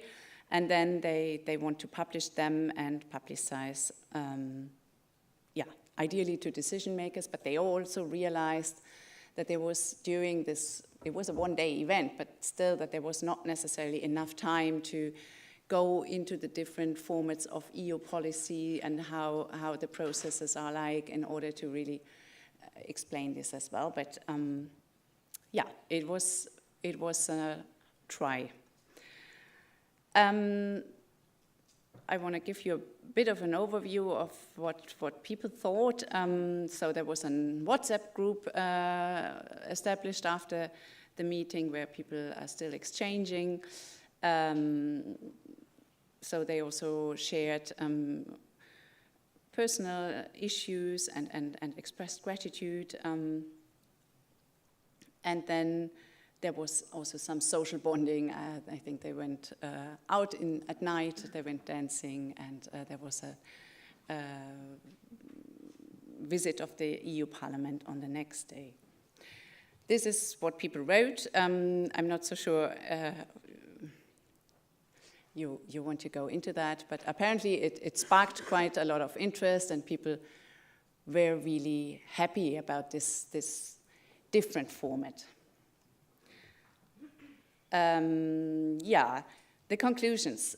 First of all, I think it was very empowering. At least I'm not working in the same office with Hannah and Rose, but I'm speaking to them nearly daily, and I could feel that they came back full of energy. I mean, they were exhausted because it was a tremendous work, and I think that was the same for you from EUB and others, Solidar and so on. But it was empowering for them because it was so engaging, it was different. And they felt they had done quite a good job in engaging people from a group they normally do not engage. Nevertheless, they also had the feeling still there were lots of people from our bubble, especially from NGOs. And the question still is there, how do you go beyond that bubble? For the work we are still due to do, or we are planning to do during this summit, I think a few issues are important. I mean, this idea we have formulated in the criteria already, and it's clear, but to consider different values and cultures is complex, and it needs a lot of efforts, and it needs to go beyond what we are used to do, and it's challenging. What is quite practical, and I think what is something that can be easily done, is this creation of safe spaces, allowing awareness teams to be there. Obviously, this all requires resources, and that is often not something that we have a lot. What we also realized, we need to focus really on preparing something like that. It needs a lot of thoughts and discussion and integrating people. And the selection of the participants is also something, the outreach first and then the selection, which are both challenging. You need a good team, a complex criteria list that needs all to be comprehensive, and it's not something that can be done quickly or easily. The need for alternative spaces, we have discussed this. That was something we tried to do here. Creative elements, creating other forms of discussions. Yeah, and again, the feasibility and the resources, I think these are the remaining and always remaining challenges. So, thank you very much, and I'm happy to receive questions, or also if you want to contribute for those who have been there. Thanks.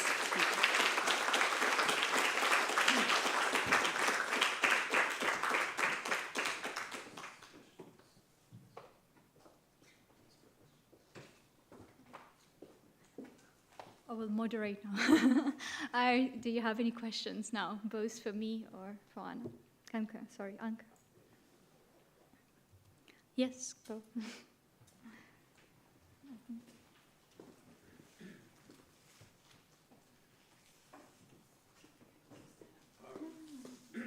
Well, I have the same name as I did when I introduced myself earlier. It's just a question.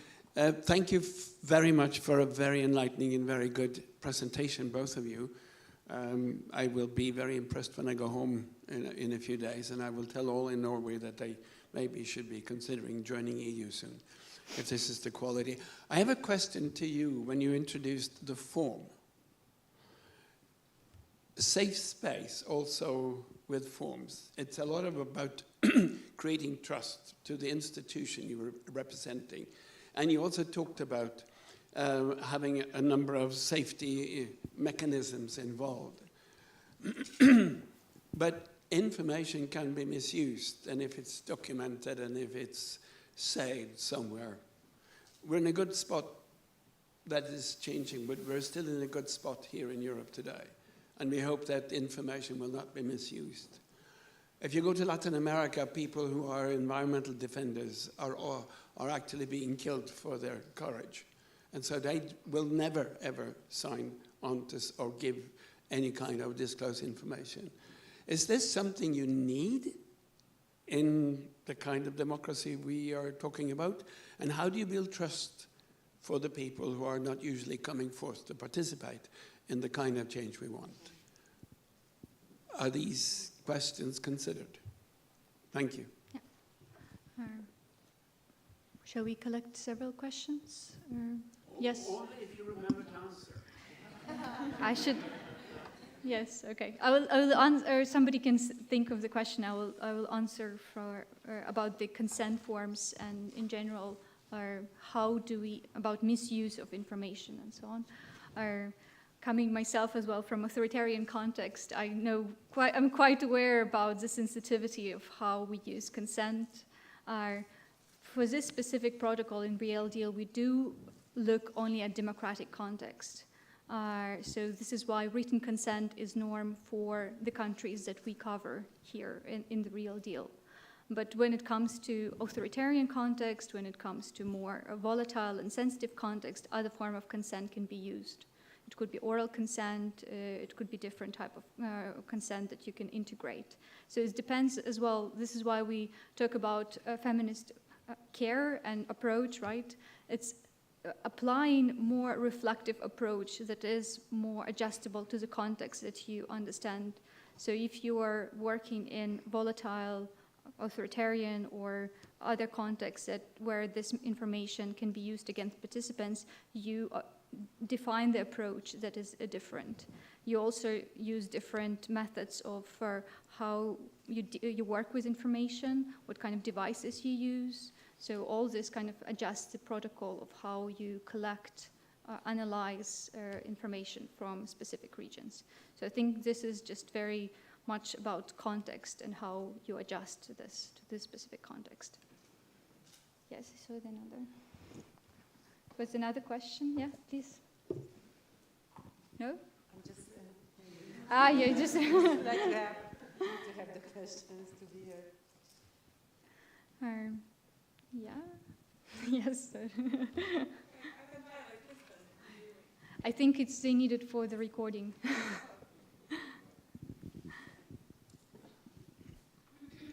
Hi, hello, Justina from Lithuania. Thank you. I would like to ask you more about selection of participants. We also did some national events, and I imagine how hard it was for you also to get people to Brussels. Even in our national events, we struggle with reaching non-NGO people. We always come everywhere.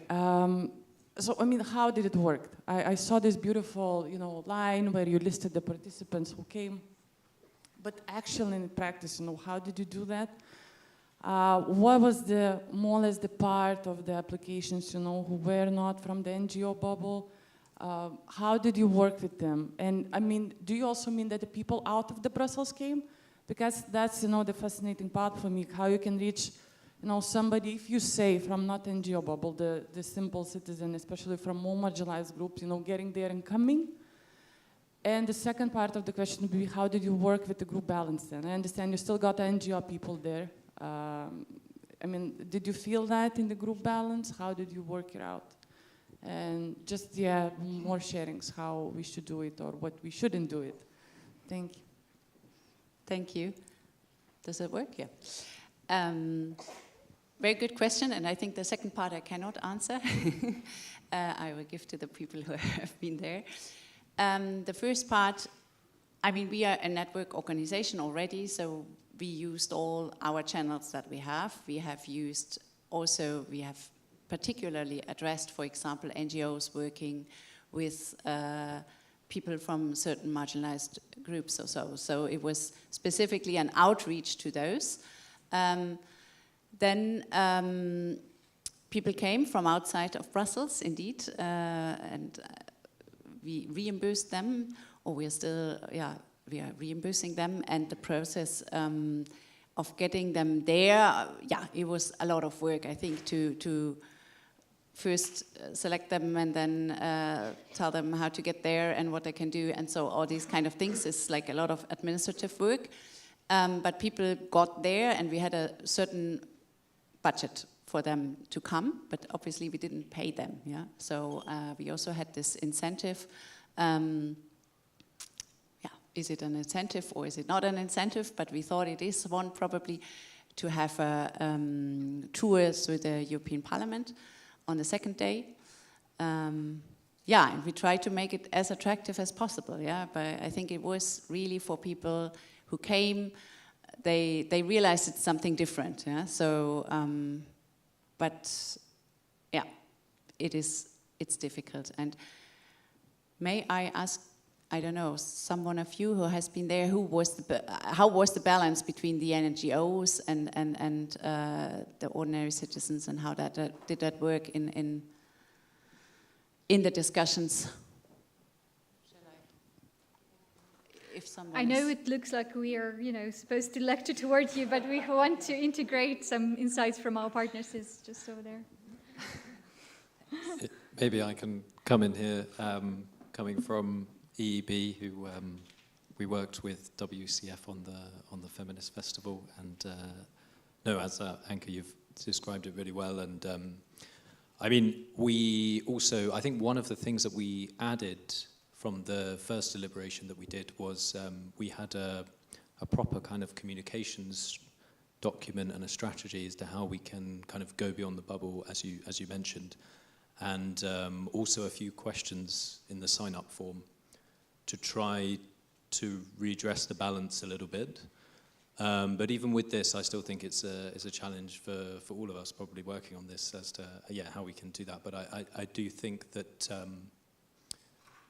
it's still a fair group of people, I think, who maybe have some form of a link to an NGO or civil society organization, professionally or non-professionally.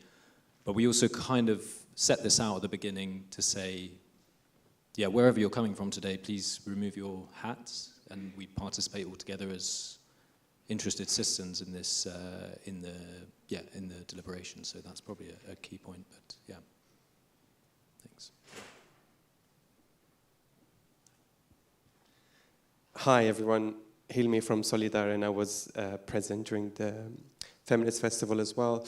Just to touch upon the participation part from from people from different backgrounds, I think the methodology implemented during the Feminist Festival played an important role, such as safety protocols, and also the methodology used in terms of, yes, people came from different backgrounds with different knowledge and different education, but the methodology used was more creative methods, where they had to create something, not literally based on what they come from or the information they have, but poorly on the spot. So it brought them to an equal level where you can actually see that everybody is actually contributing to this. That was very, one of the highlights that I would take from the Feminist Festival. The methodology used, and constantly reminding people that this is a safe space and their opinion matters. It worked. It worked with the Feminist Festival.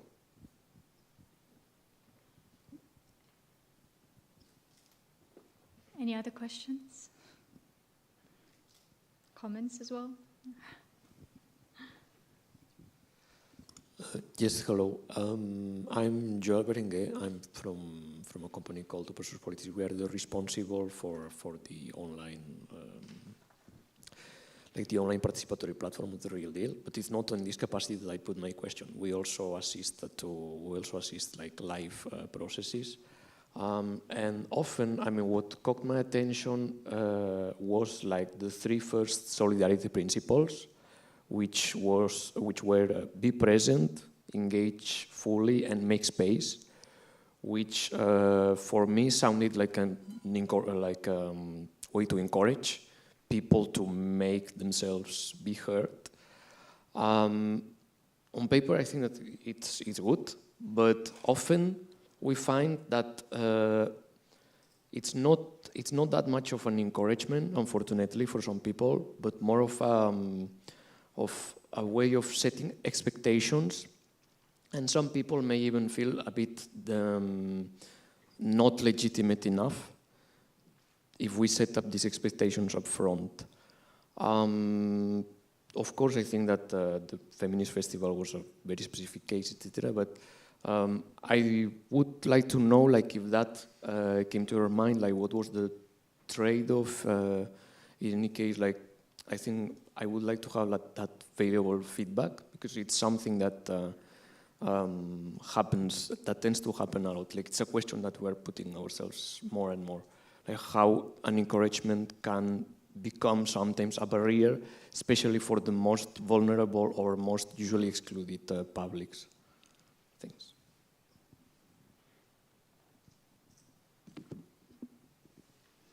Thank you. Probably that would be a perfect question for Hannah, who's not here. Nevertheless, well, in that specific case, I mean, I totally understand that that it might be disencouraging, yeah, and that you feel like overwhelmed by this expectation that is created. In the specific case of the Feminist Festival, I guess it was those different formats that were used that gave people the chance to express themselves differently, and it was not all language and discussion and so on and so forth, so you had different ways of engaging, and I think that's probably something, hopefully, I mean, you never know whether you really reach everyone, and the more diverse a group is, the better probably you can reach out and also adapt those principles, yeah, but yeah, that's just a thought.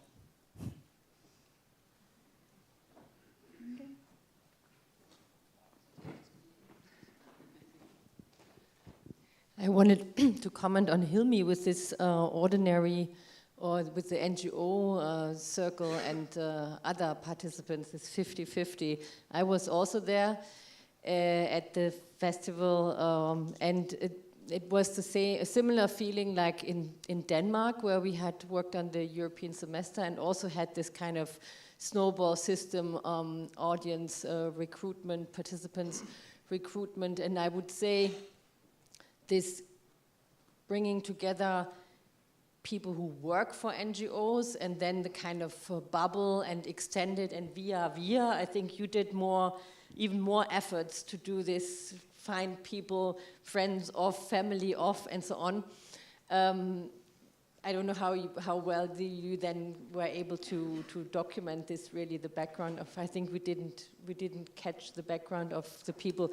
I just want to say, so this bridging of these two types, that worked quite well. Also in Denmark, it was via the vision exercise, actually. And I would also support that these creative methods make this even better, because you touch upon other elements in people and not just the rationality and your normal advocacy work or so.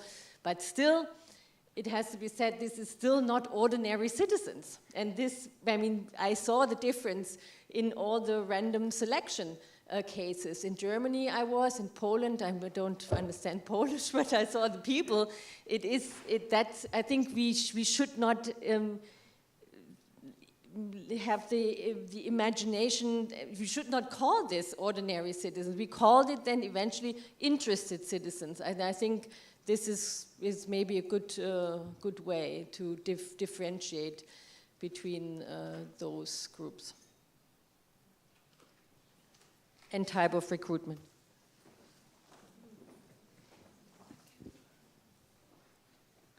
Any other questions? Yes, there is another question over there. No?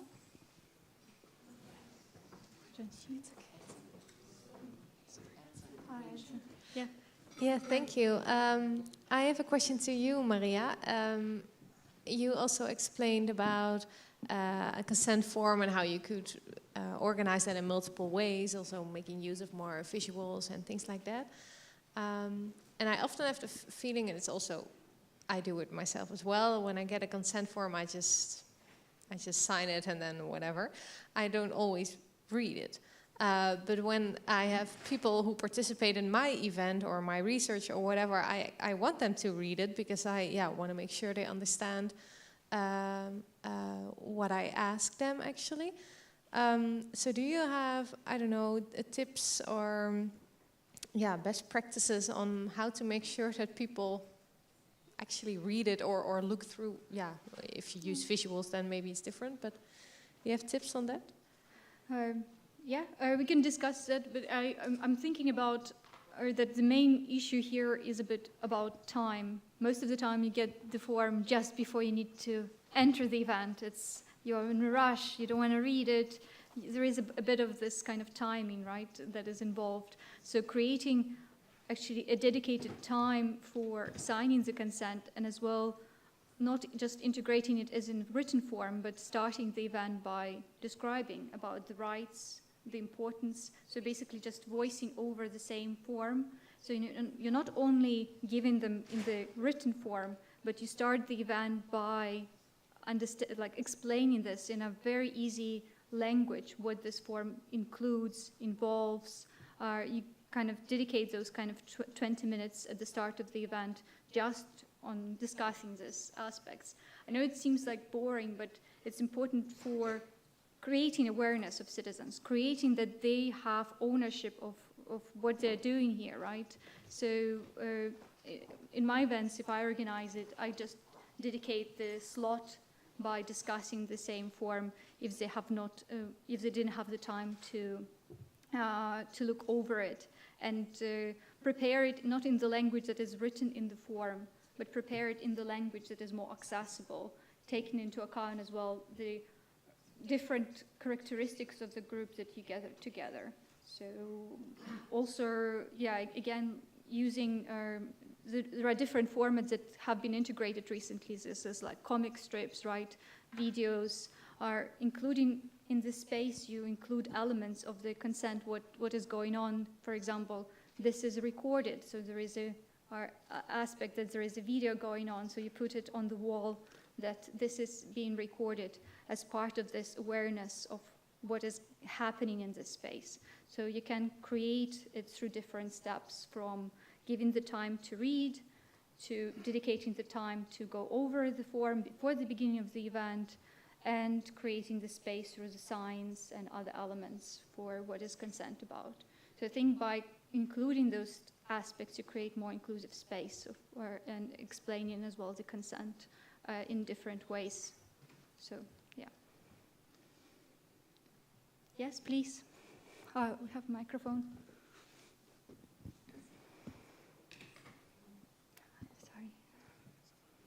Sorry. Go ahead. No, you, okay. And then we will go here as well. Sorry, I didn't see you.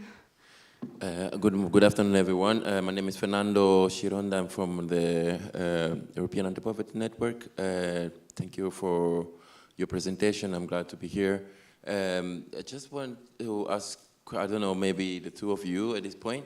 I was just reflecting, I think it's very, very, very interesting presentations that you both bring to the table here. I was wondering how do you think would be, I mean, I was wondering how to make sure that this principle, these tools that you've been kind of talking about would be accessible when it comes, especially in terms of selections and integration of people who are mainly often not into, the spaces, so it's harder to get them on board. Particularly, of course, working for an anti-poverty network, I'm thinking, for example, of people experiencing poverty who doesn't most often not having even access to networks or things like that within the European context. So that would be my first question. But I also wanted to enlarge a little bit the scope of my question and reflecting a little bit, thinking about the sentence that we will see in the screen there, like placing people and the planet at the heart of the green and the just transition, which is a very strong kind of statement, which of course I agree with, especially when it comes to the connection with the Green Deal. So going back to your presentation, I was wondering how can these approaches can actually be taken into account when we work on policy level. I mean, how can we ensure that this practice, this good practice, can somehow also integrate people from, for example, from the global south? Because the impression that I have, especially when we talk about the whole Green Deal, let's say, approach and how we deal with that towards the just transition, etc., it's somehow very Eurocentric in a way, and we don't really reflect on the consequences of that in terms of what the transition would mean on the other side of the planet, for example, regardless of the fact that, of course, we are going to be the beneficiaries ourselves as Europeans or the Western. So how that kind of approach that you presented can actually be useful to somehow, in the policy-making processes, integrate those communities on the other side to bring their voices, their approach, their own way of kind of build up on also transitioning towards a just planet or green planet or whatever you want to call it. Yes, maybe we just put two questions together because I'm aware of the time that we are taking over. Or this is sorry.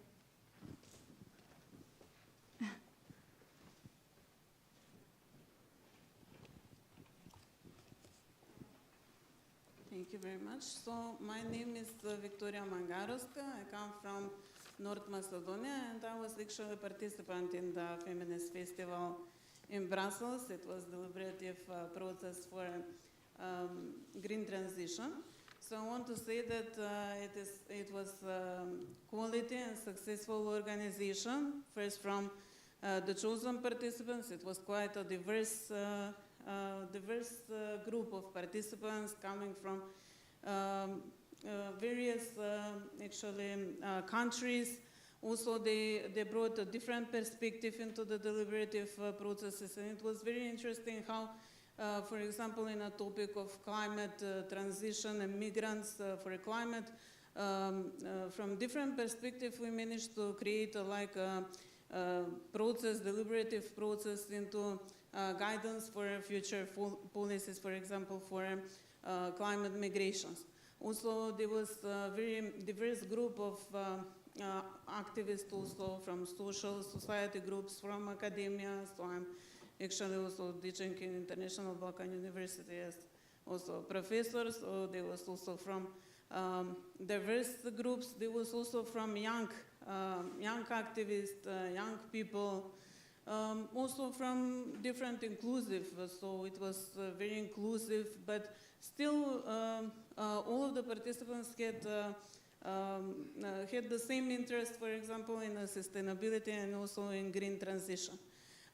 In terms, for example, of VCF also organization, I participated previously also in Thessaloniki in one event where it was the engagement of also women, how for them to be activated into organization of power plant lead also by women organization.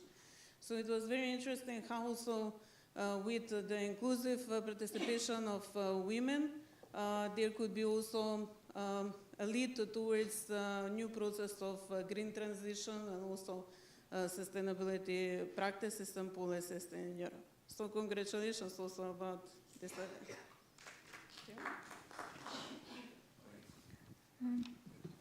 Yeah, maybe just a short comment from Anka about the integration.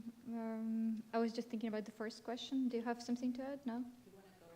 I would just to mention that, now we have 2 days, and actually we will talk about sampling and in general, like the approach of how we put together some of the panels over the next few days. And I think this question kind of will be answered throughout. But I think overall what the Feminist Festival has showcased is how, like, what is the what kind of participants you involve and how you recruit them. So it's a different methodology behind. And I feel it's kind of can only be implemented as multi-step type of approach by considering different intersectional aspects that has been considered in this specific case.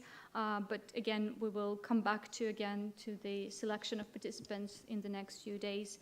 And I think there are many kind of open questions that we need to come back to this, and I think they're opening actually this first day and allow us to reflect on them in the next 2 days. So thank you so much for your time.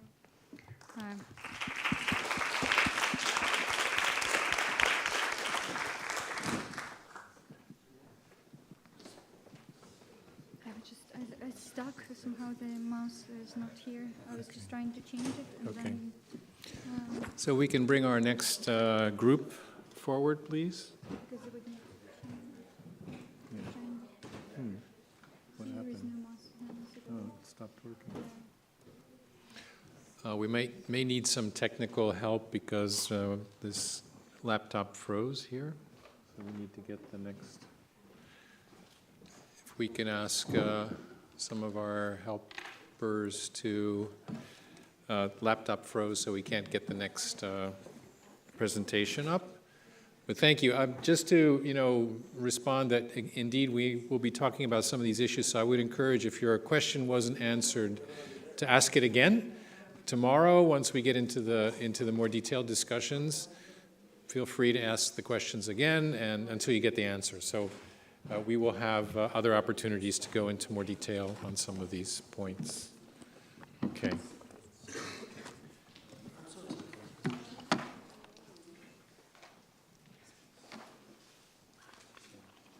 Right now we can't get this up here.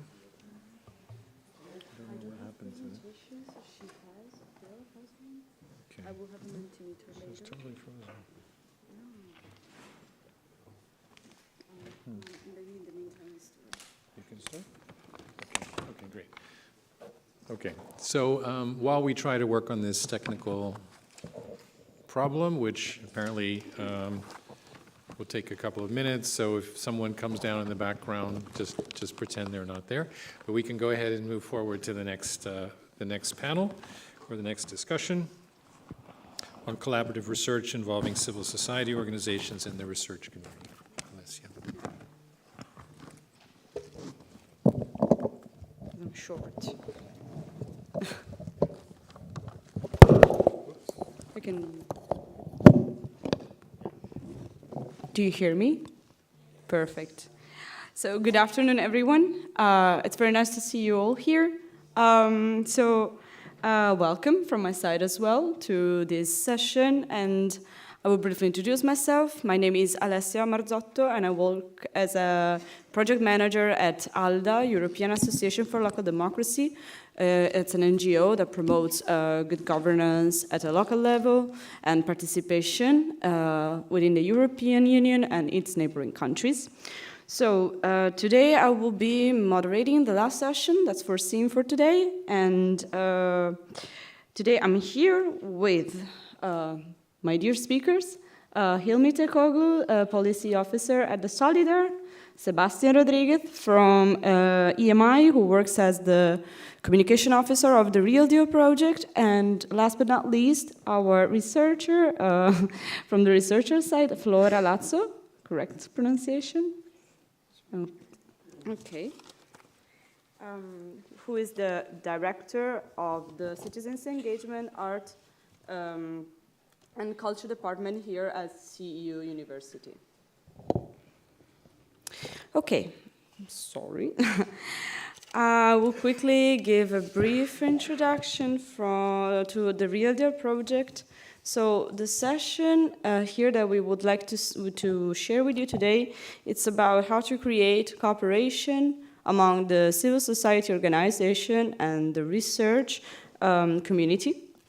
So the Real Deal project was written in the writing process to be thought as a 50-50 management project, so that half of the consortium comes from the research community and the other half from the civil society organization side, let's say.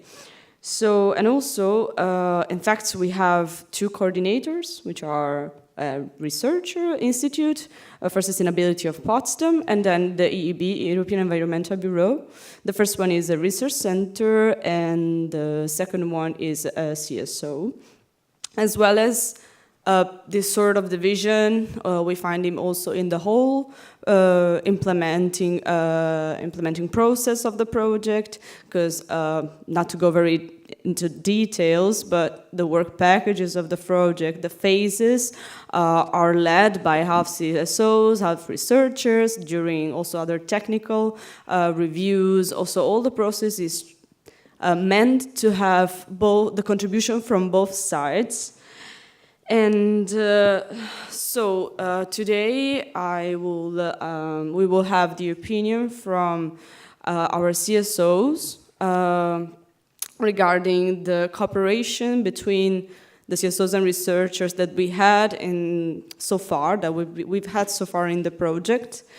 And also we will have an external example that Flora will introduce to us. And so I will start with the first question. So to Hilmi and Sebastian. So first, regarding considering the scope of the Real Deal project, we want, as it was already introduced, to test impactful citizens' participation and deliberation on the European Green Deal. And on the other hand, we want to improve the collaboration with the 2 sides, so researchers, policymakers, and other stakeholders in Europe, like CSOs. And so, Hilmi, as part of the Real Deal Consortium, do you think that the cooperation has been successful so far? What worked better to you, and what didn't instead? And what could be the elements that we could have learned as CSOs from this experience, on your perspective? So please. Thank you very much, Alicia, and very happy to be here and very nice to see all of you. The idea before we do the intervention was to do a quick icebreaker, but I know we're running out of time. Are you guys still up for it? Yeah? Bravo. Nice. So, I know there in the rooms researchers and civil society organization representatives. Is there anybody else who doesn't belong to this group in the room? You can raise your hand. Great, congratulations, you're the winner. So basically, no, we want to ask specific questions to researcher sides, to researchers and civil society organization representatives, but you are the lucky ones, you can intervene on the both questions. So basically, we have very simple questions. Researchers, this is for you. What comes to your mind when you hear the word, or words, civil society organizations? Just jump in. Fun. Happy to hear that. Protest. Yeah. Advocacy, I like that. People. All right. Okay. Let's say advocacy. How civil society advocate, and who do they advocate for? What do you think, researchers? For the general interest, for the community maybe. What else? Who else? Topics. But throughout the day we talk about leave no one behind. Do you think civil society organizations advocate for that? Yeah? Yeah? How do they advocate? Sorry? Yeah? And then they advocate because they want to influence the policies, maybe national level, European level, so on and so forth. Are we all agree on that? Yeah? And also to influence people, not only policy, I think, but also influence each other. Yeah, change the social environment or environment in general, and bring the voices of those that are actually left behind by the institutions, let's say. Thank you very much. Sorry?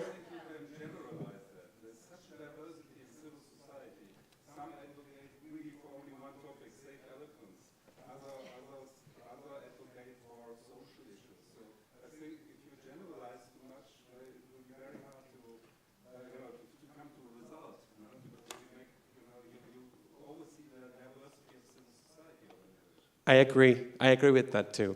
Thank you very much. One last comment on the CSO.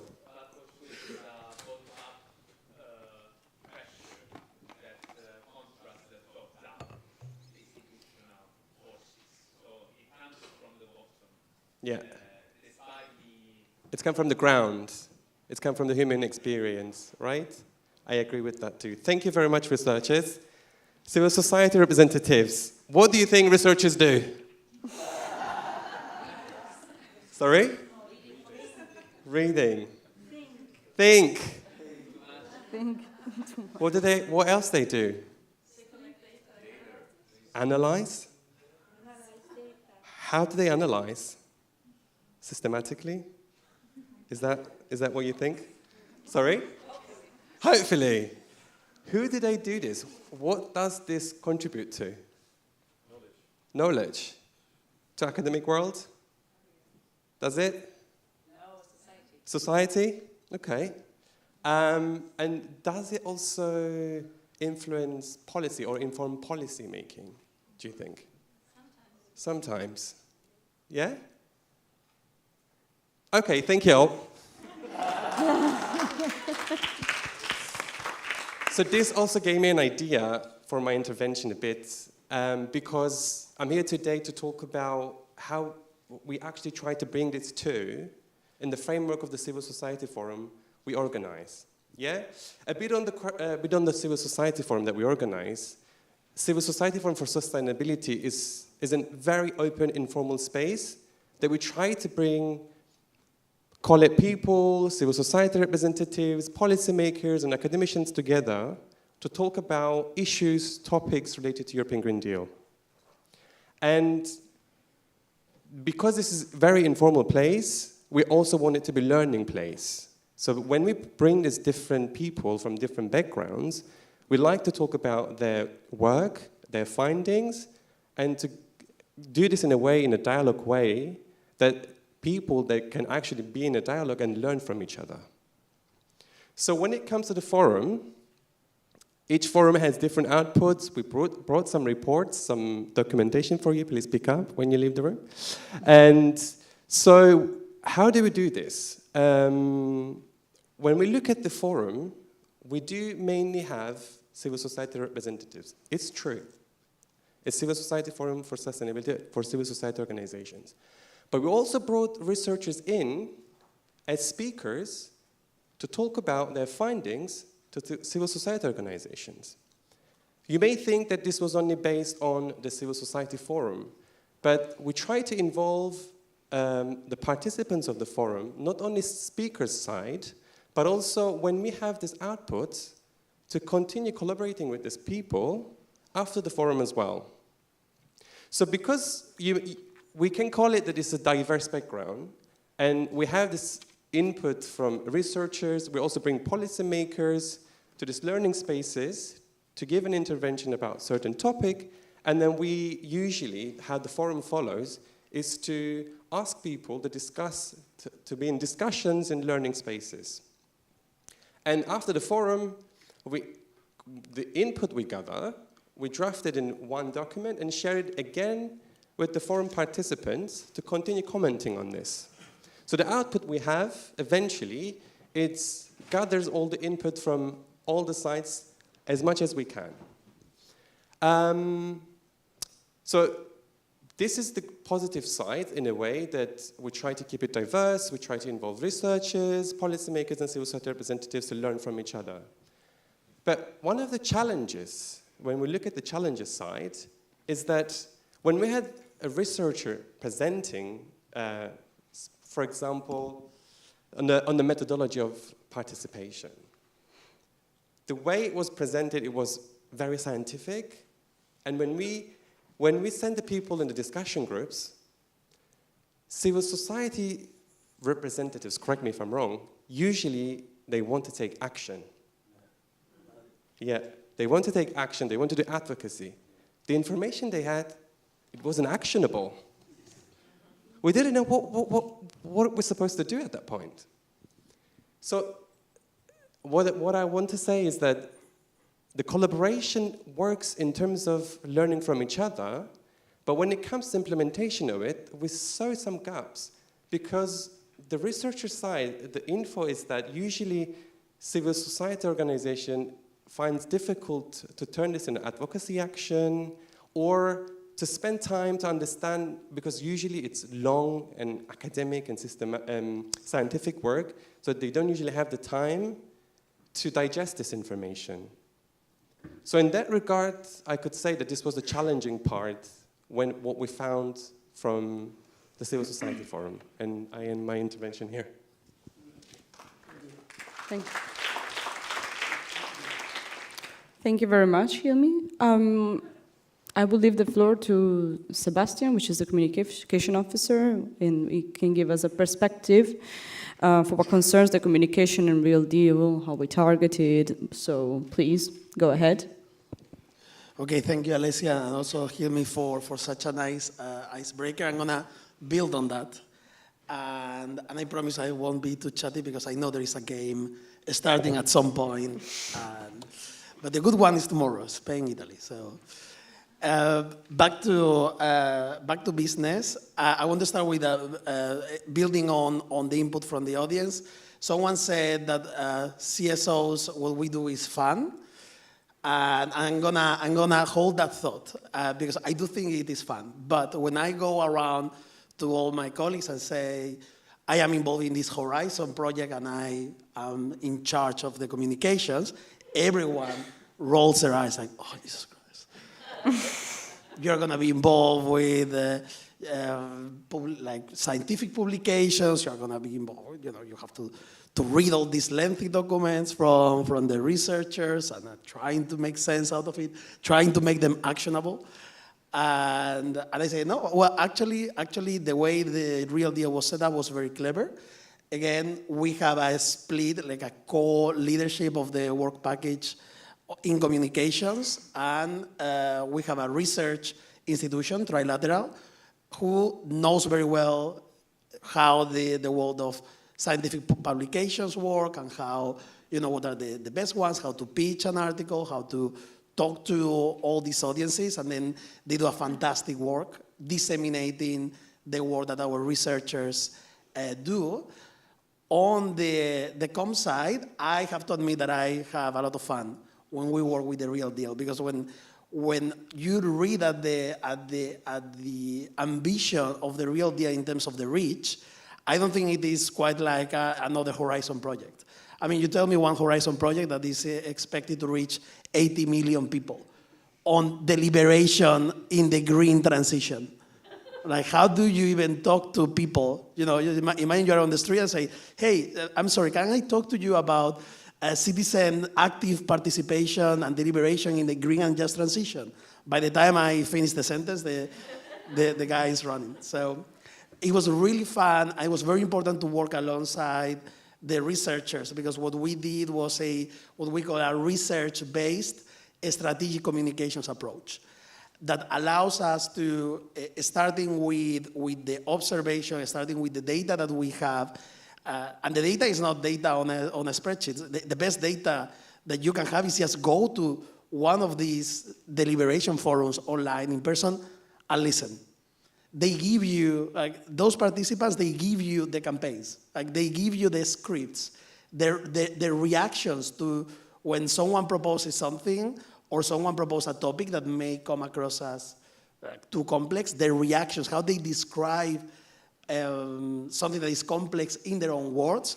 This is given the word, I mean, this is the easiest job in a way, but you have to be able to listen to those people, how they describe certain things. For example, they don't call it citizen deliberation participation in society.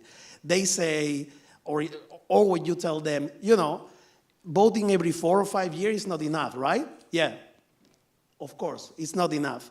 We need to be active in between elections. We need to be doing more in between elections. Okay, I can agree with that. I can get behind that. Fine, that's our campaign. All we need to do is to put together a format that people, our target audience, which is our target audience, given that we are an EU-funded project, is everyone. So we cannot say, oh, we cannot communicate to these young people. They don't understand that. But it is true that we need to speak to each audience in a very specific way. And for that, we also do research. And we look at how young people consume information these days, in which channels, what is their attention span. And also, not all young people are the same. Especially there are stark differences between men and women in terms of online behavior, completely different.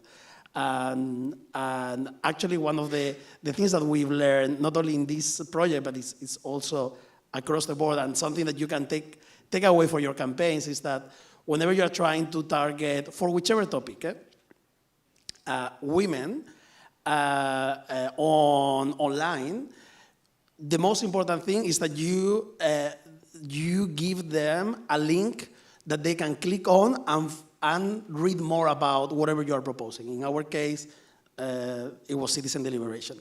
They will not watch the video until the end, if it is a video.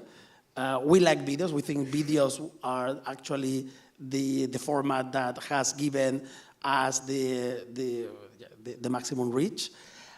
Women won't watch the video, but they will click on the link and read more about it. However, men in the room, we would watch the video to its full length, and we will not follow up on, we will not try to find out more following a link or anything like that. So if you are targeting men, you just make sure that you put everything on the video, everything very easily explained, and then those audiences will actually absorb that information. For women, you have to do other things. So those are the type of things that we were doing when putting together our campaigns. We're always mixing the research side with the communications and with the more taking action part of civil society. Together with that, I think we have already reached like 50 million people. That's like my country, where I come from Spain. It's like if I say the whole Spain have already had exposure to a positive narrative about the importance of engaging as citizens in the green transition. And that is huge. And it's a positive exposure. It's not, we are not trying to create narratives that say, because politicians are so bad and the political system is so corrupt, we need to engage we citizens in another way. No, we're trying to build a positive narrative about how good and positive it is to have representative democracy, voting every 4 or 5 years, depending on the country, but at the same time, you can do more things in between the elections. And that's the level where we have started to communicate. And once we have someone agreeing on that, we start taking them and giving them a little bit more detailed information, up to the point where we have a community of around 2,000 people who receive our policy papers, who come to the civil society forum, who are like really engaging in a deeper level in our community. But of course, we cannot expect that everyone has the same level of engagement with us. So that's how we, in the communication side, we have done it. To wrap it up, first and foremost, have a research organization do an excellent work that like Trilateral is doing, disseminating, and then have a CSO doing what we know how to do the best, which is having fun, campaigning, advocating, but then make them talk between the two of them, because we need each other. And with that message, I'll probably finish here, but happy to take questions later. Thank you very much, Sebastian. It was really interesting, also your point of view. So I will then pass the floor to Flora. I would like to precise, just to say that before I said from our researchers, but she's not working from Real Deal. So she will present an external example on cooperation. So thank you very much. Is the laptop working now? Yes. Yeah, okay. Hello, everyone.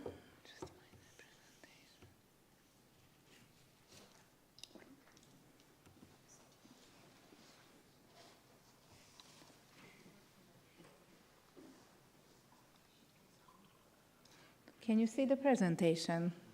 No. I can see it on my screen, but It's not visible on the slides, on the screens. Yeah. No, it is, but it is. It just needs to. Okay, great, thank you. But then you don't see it. Yeah, then I don't see it. Duplicate. Okay. Or maybe I know what I'll do. Just grab the mic. And then I come out here so I can see as well. Yeah. Yeah, I can see it there. Thank you. And the clicker is hopefully working. Yeah, okay. Right. Hello, everyone.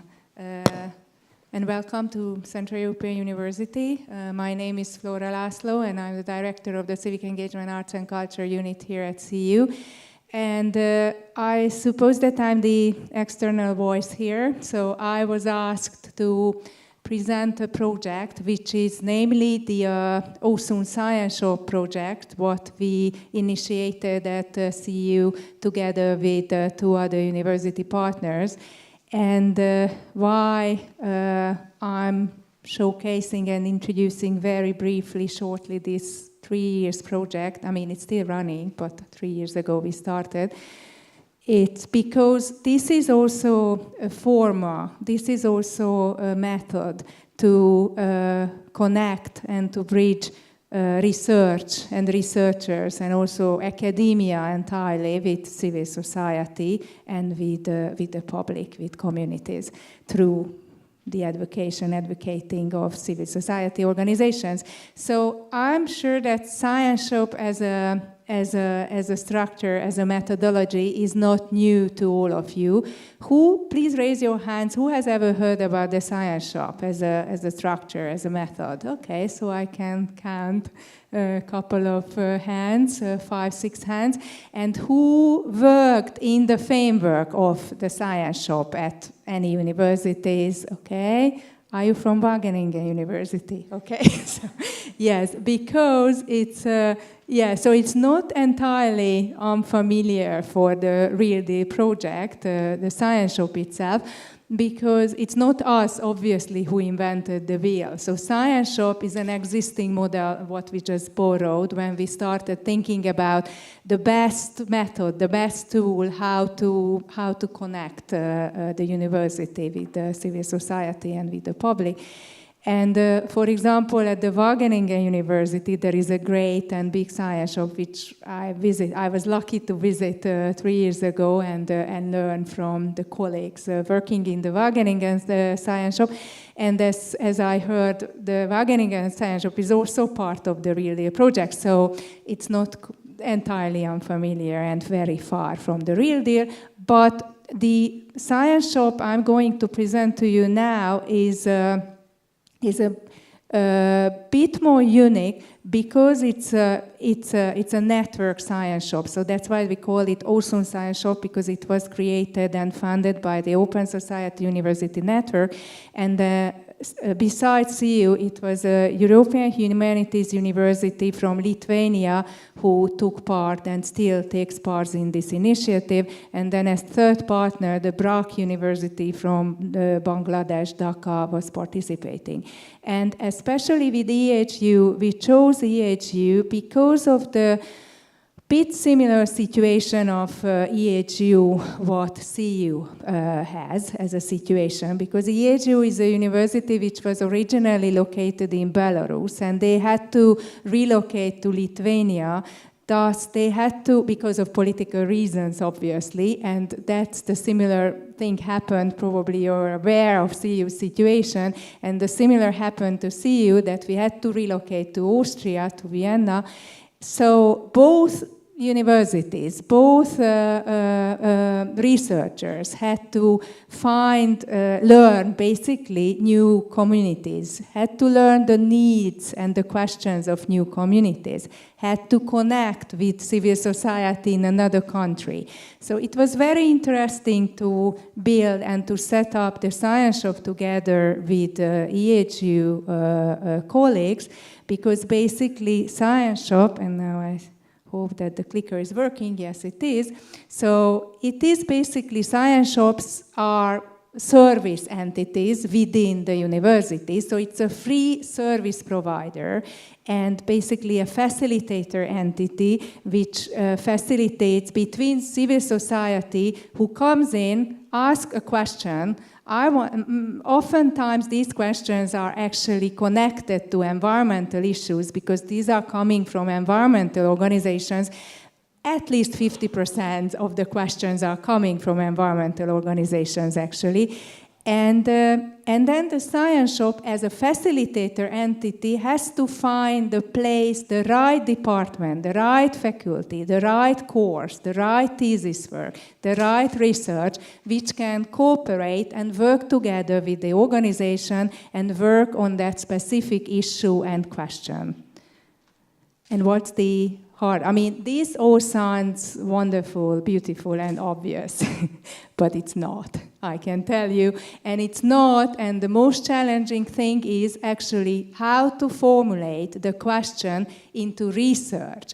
Because, I don't know, I'll just say a very banal example. What we received at the beginning, that was an environmental organization who handed in. It was a very small grassroots organization.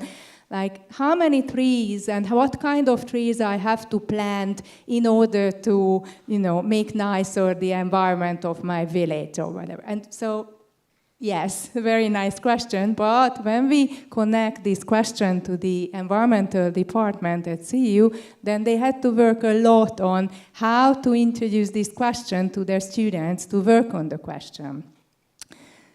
So, oops. Sorry. Yeah, so basically it's open science, engaged research, service learning, civic engagement, community-based participatory research. These are the flagship practices, and this is what defines the work of the science shops. That's not just also true for the Awesome Science Shop, but in general for science shops and such.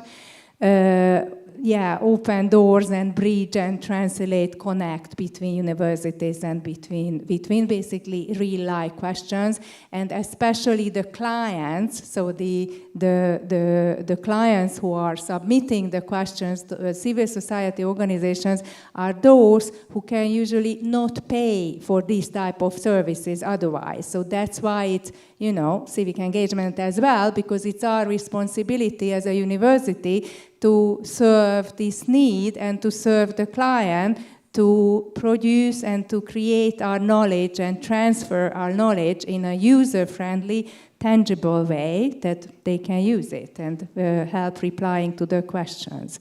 Yeah, that's like a general timeline.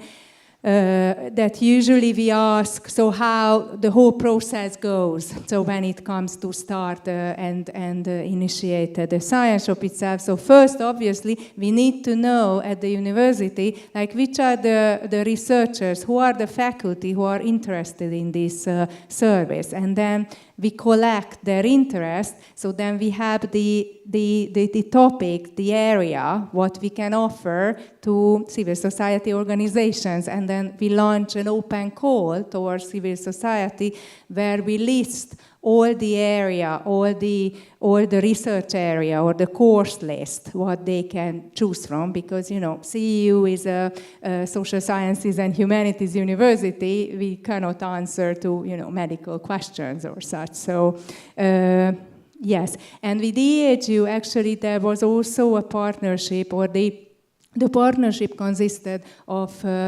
changing sometimes requests and topics, and also gave the opportunity for students to work together on a certain issue, which was also very challenging, and it is very challenging, and there are many obstacles to that, because a science shop and just in general working together with CSOs, it's very local, so the questions are very local usually. And then the science shop comes in, that's the line gray, partnership facilitation. So then it's a facilitation. So you have to facilitate the matchmaking and the communication. And the next slide is, so this is how So that's the trigger for students, so how students can engage in a science shop. So there are three obvious ways. The most obvious is that it becomes a course project. For that, we have to have the support and the engagement of the faculty, who anyways teaches a course and basically needs an experiential learning topic or needs a service learning topic. And then we find we match with an NGO, the faculty and the course itself, so it's embedded into a course. And the second option is if it becomes a thesis work or an internship as well, that's possible, then it's working individually with students and facilitating between student and the organization. And then sometimes it's individual capstone projects, usually individual civic engagement capstone projects, and as we are the civic engagement office, students are coming to us, and then we try to find them, match-make them with an organization if there is an interesting question. So, yeah, so this is basically in a nutshell about Science Shop. And also, yes, one more important thing that, as I mentioned at the beginning, that Science Shop is an existing model. It's a service, it's a research service to society, a free research service. But, and then as I said, it exists at many universities across the globe, so especially in Europe, but not just. And sometimes they are not called science shops. So even though you can belong to the Science Shop international network, and we started calling our initiative Science Shop because, that was the easiest to copy, basically. But now there is the Science Shop in Vienna, what we started 3 years ago, it survives, and then it is still working, but the successor of the Science Shop is called CEU Science Hub, so it has a different name. And then in Budapest, because civic engagement is working in Vienna, but also we have many activities and programs still in Budapest. So now we are starting from September a Praxis program, which is a much more, we don't have students here any longer in Budapest. So we don't have students, so this Praxis program we will entail a much more direct facilitation and communication between researchers and CSOs. It's a little bit similar to the forum you mentioned, and I'm sure already that we will be facing the same difficulties what you just mentioned, that how to teach both sectors to understand each other and to communicate well and communicate in a way that it's understandable and usable for the other side as well. So it's true for the civil society and true for the researchers. And then, for example, we will offer a workshop to researchers first who participate in this endeavor, like a small workshop about science communication. Because, you don't have to lecture. You have to tell them in a feasible way, in a tangible way, how they can use a user-friendly way, how the civil society, member of the civil society who participates at that workshop or event can after go home and immediately understand how to make a use of the knowledge they learned from you the day before. So yeah, I think it's the same problem everywhere. Thank you very much.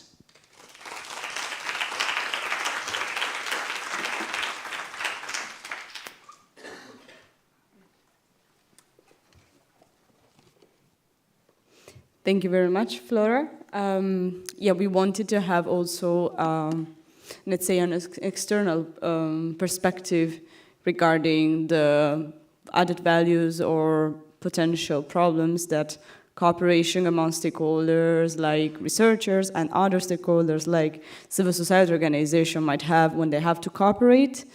What I would like to see next with all the speakers, maybe more on the real deal perspective, is that, so now we still have around 7 months until the end of this very ambitious project that we're working on. And we would like to improve what can be improved for what concerns the cooperation with our consortium. So with all we have done, how can we capitalize the added values and what we've done so far from this point of view within the project? And also how can we efficiently act within the European Green Deal to make it accessible to civil society, and somehow the impact that we can have and that we can create by learning how to better cooperate. So I will give the floor to who wants to start. Sebastian Hilmi. Thank you. And I would say, and something on your slides also remind that to me, to use, and this goes to research projects and Horizon projects. I mean, I would change a lot of things of the Horizon projects. Some things don't make much sense, but the most important thing to me is to have, I come also from a more like tech side, is to have a more agile way of like project management, like way more, like this idea of waterfall, like at the beginning you do the stakeholder analysis, and then you sort of forget about that and you don't revisit that during the whole project. And that, I think that is, and because the projects are so ambitious and so demanding, then you just go deliverable after deliverable. And I would do more like circular, like make everyone, researchers, CSOs, like come back to the core things, like, and to have more catch-up points between us instead of designing projects that are like deliverable after deliverable after deliverable. Because that, you know, if you've been involved, you know that, and you want to do it well, like we all do, it takes a lot of focus and energy. So I would try to design projects more agile, more circular, instead of waterfall. You know, first this, then that, then that. Yeah. Thank you very much. Oh, there's a comment. Oh. On this, I wanted just to add a very good point about agile project management. Also because we are talking about innovations here. So we need to develop our ideas accordingly to the innovations that we are all building on. So thanks for that. Thank you. Okay.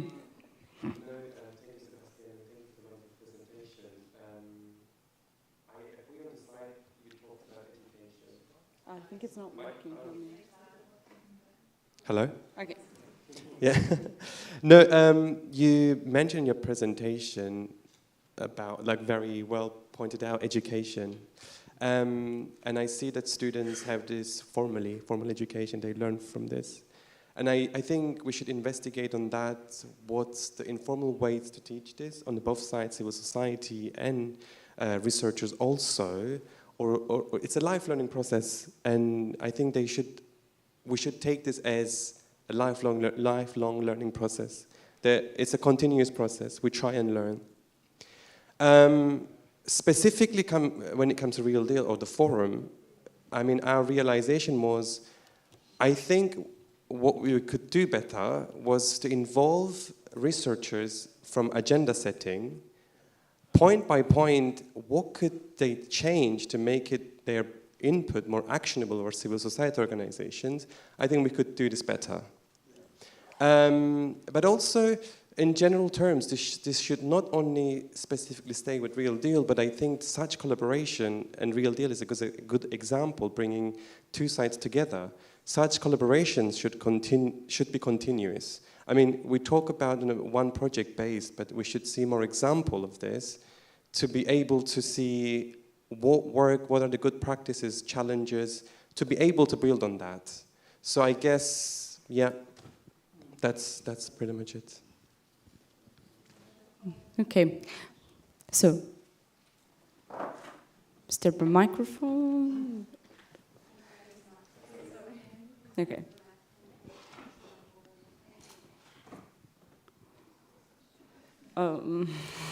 Two.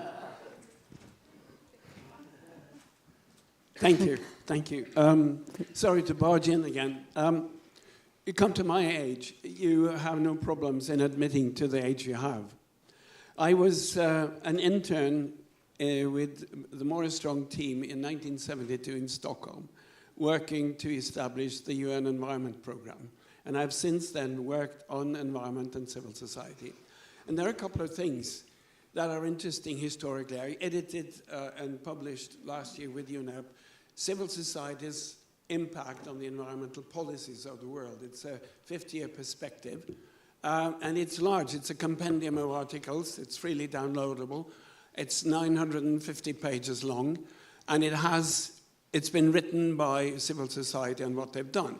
So the results are incredible because they have one issue which you didn't mention, and that's civil society needs to be the critical corrigendum to almost everything. That's extremely important.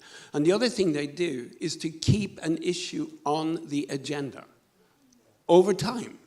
If we hadn't had civil society doing this over time, we wouldn't have a discussion today on the Plastics Convention. And the third thing they do is to actually influence the agenda. And it's a two-way street. Back in around, it starts to change globally around 2010, when evidence-based discussions comes into the decision-making process at the UN and at the EU. Lots of NGOs took on that, and the academia was reluctant to be involved at first. And then sprang up a lot of divisions with large NGOs, with think tanks. And as you said, they're not really good at doing this formulation because there is an animosity or a feeling of competition between academia and civil society coming up with things like, we can't work with researchers in academia because they stumble across their footnotes all the time. So there is that level of distance, which I think you guys are now bridging in a fantastic way. But you cannot forget the fact that there is no standard approach to civil society because they do reflect issues that come up and they also present the issues. So when you say that the civil society issues need to be actionable, it depends on the context. Because if you hadn't had lobbyists in civil society using scientific research, you wouldn't have had the environmental discussions or the sustainability discussions you have today. So that element is extremely important. So also when you do research, it needs to be with civil society to make research actionable. And the two cannot live without the other. Thank you. Sorry. Okay. Thank you very much. Is there any other comment?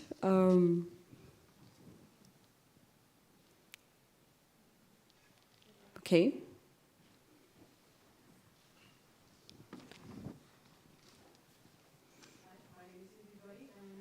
Could you please turn it on?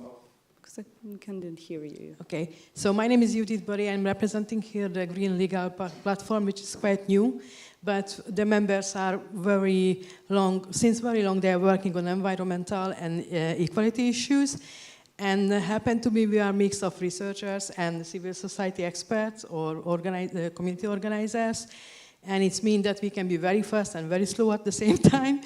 And what I would say that a few days ago I was in Lund in an academic conference which they were talking about actually environmental issues, and most of them were thinking about the land using, how the communities and governmentals want to use the lands, and which we realized that very important to have a kind of action research and participatory research doing together with civic organizations and communities. And I think the academics are has a key role in this, which we would mention that that the speed of the two type of community is very, very different. We have to be very comfortable with each other's timing, let's say, because civil society also always need to react for something which is done by the policymakers, And they became very fast with destroying rule of law and any of the local regulations. And civil society people should be very much accurate for the daily changes of the situations. But unfortunately, the conditions of the communities changing very slow. So for what I would say that we need some framework which help us to focus on the changes in a way like the community should benefit. Because which I realized during the last 20 years I am working with communities that when we're speaking about changing conditions, having a kind of capacity building, all is going to the NGOs. So NGOs are getting more capacities, NGOs are more knowledgeable, but not the communities. The communities remain the same.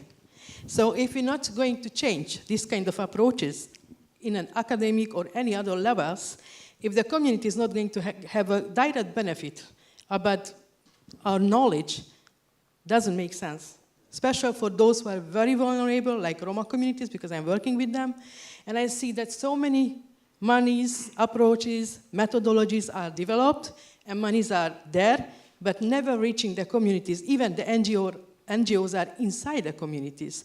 So we need to change something together in the donor's mind, which I realized very much.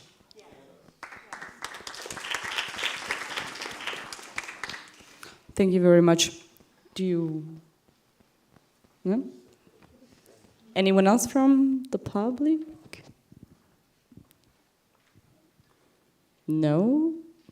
All right. So, I heard someone speaking. Okay, sorry.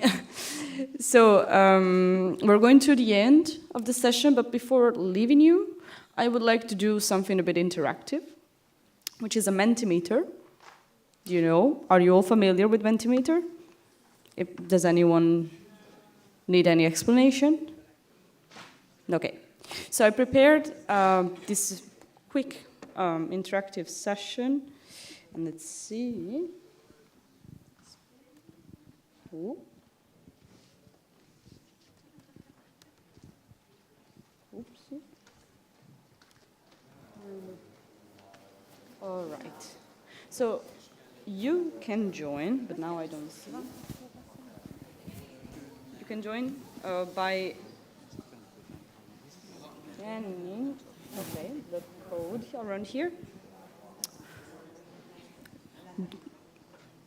Do you manage? Because otherwise I will give you the code. You can go to, if you can't access with the QR code, you can go to the Mentimeter website, and I will give you the number that you can use to join.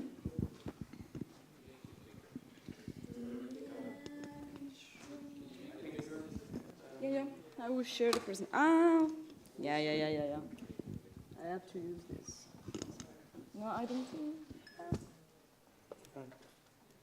I think it's not presentation mode. Exactly, that's what I'm... Oh, right. Oh, yeah. Right. Sorry. It's a bit complicated. You cannot see it from the screen? No. Okay. Good, I see you joining over there. Is it visible, the number? 23.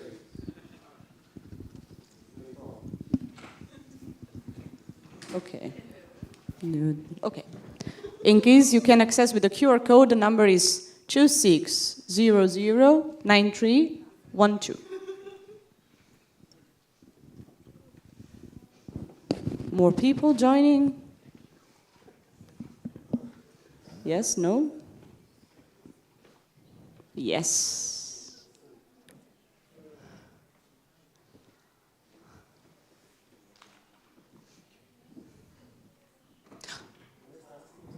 Yes, all right. So it's just one question because we don't really have so much time. And, okay, so I ask you to write what are the most important elements for a successful cooperation between CSOs and researchers for you. The words will appear here in a nice image. So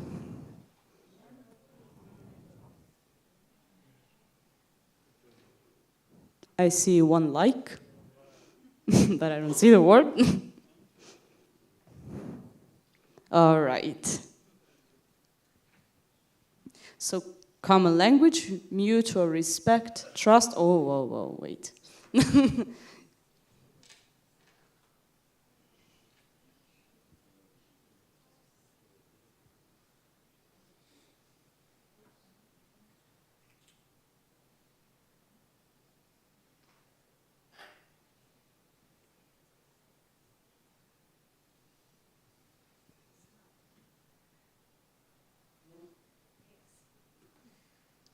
I'm trying to focus, but they move so fast.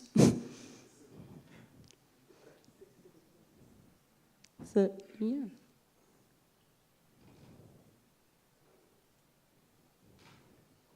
Well, okay, no.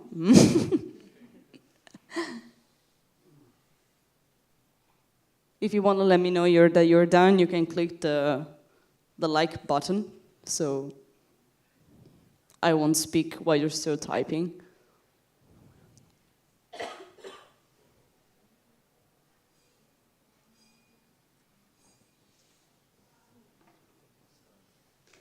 It is. Okay. Okay, so, no, it's not. Sorry, Sebastian, I don't want to, but I see it better here.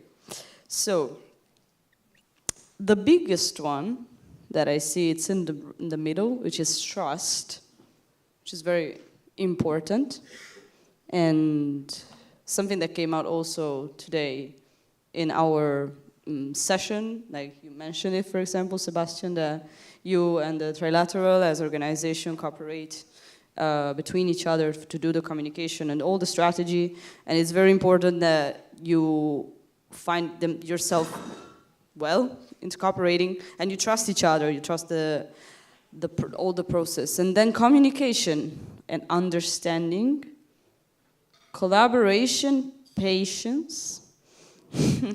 I like this one. Patience, yes. And so a common language. It's a challenge sometimes to have a common language, common approach. Of course, we come from two different backgrounds somehow and approach to our job, but it's something that when we have a good cooperation, we can try to reach out, to achieve. So a good common language. Synergy, I agree. Respect, the same goal. Does anyone want to comment that? Same goal.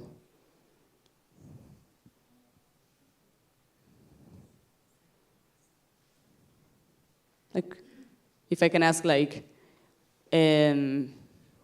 within a project or within the job in general, for the same goal, like in real deal, like we both want to achieve what the project foresees, but is it actually the same goal that we have?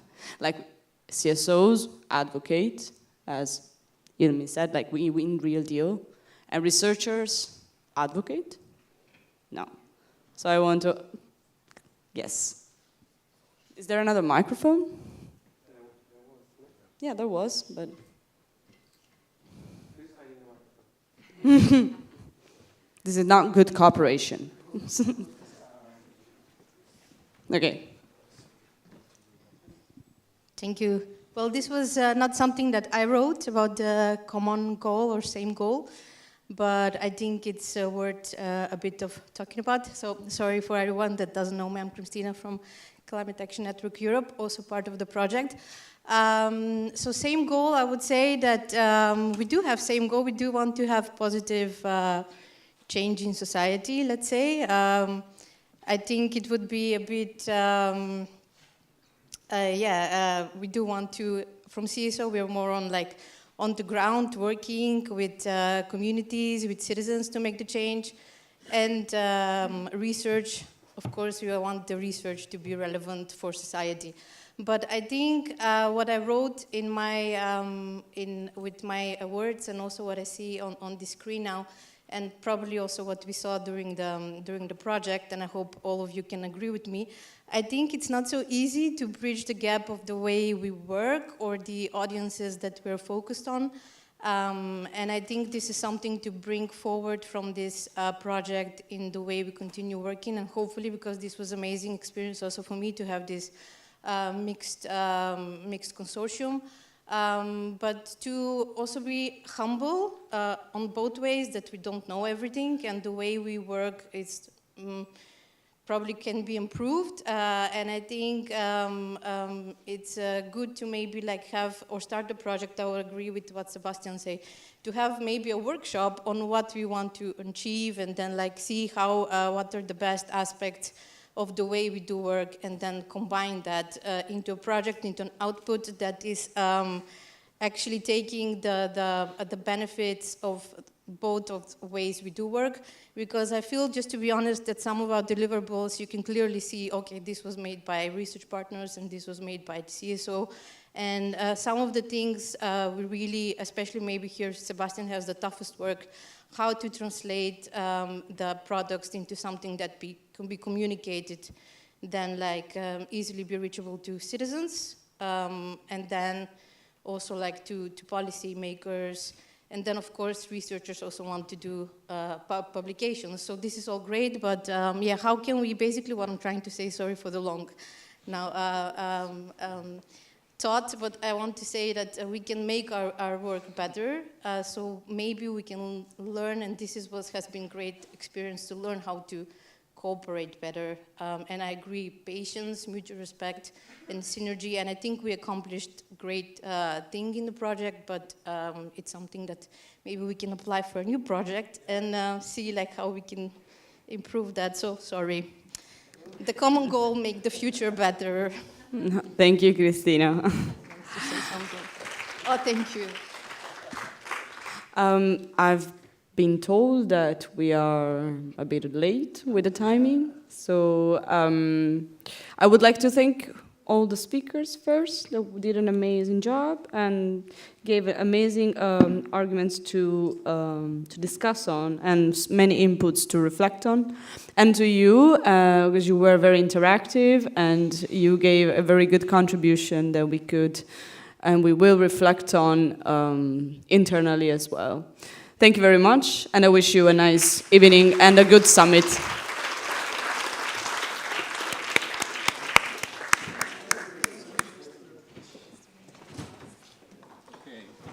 So, just briefly, I know everyone is.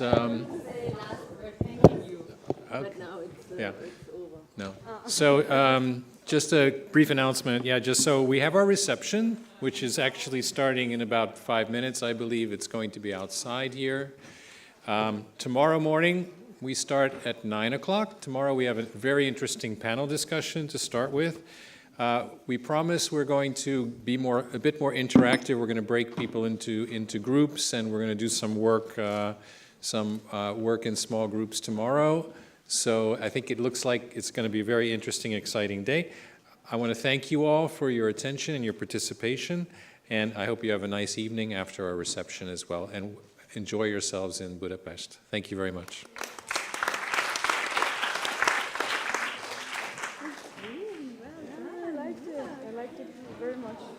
I just wanted to thank you because that you took up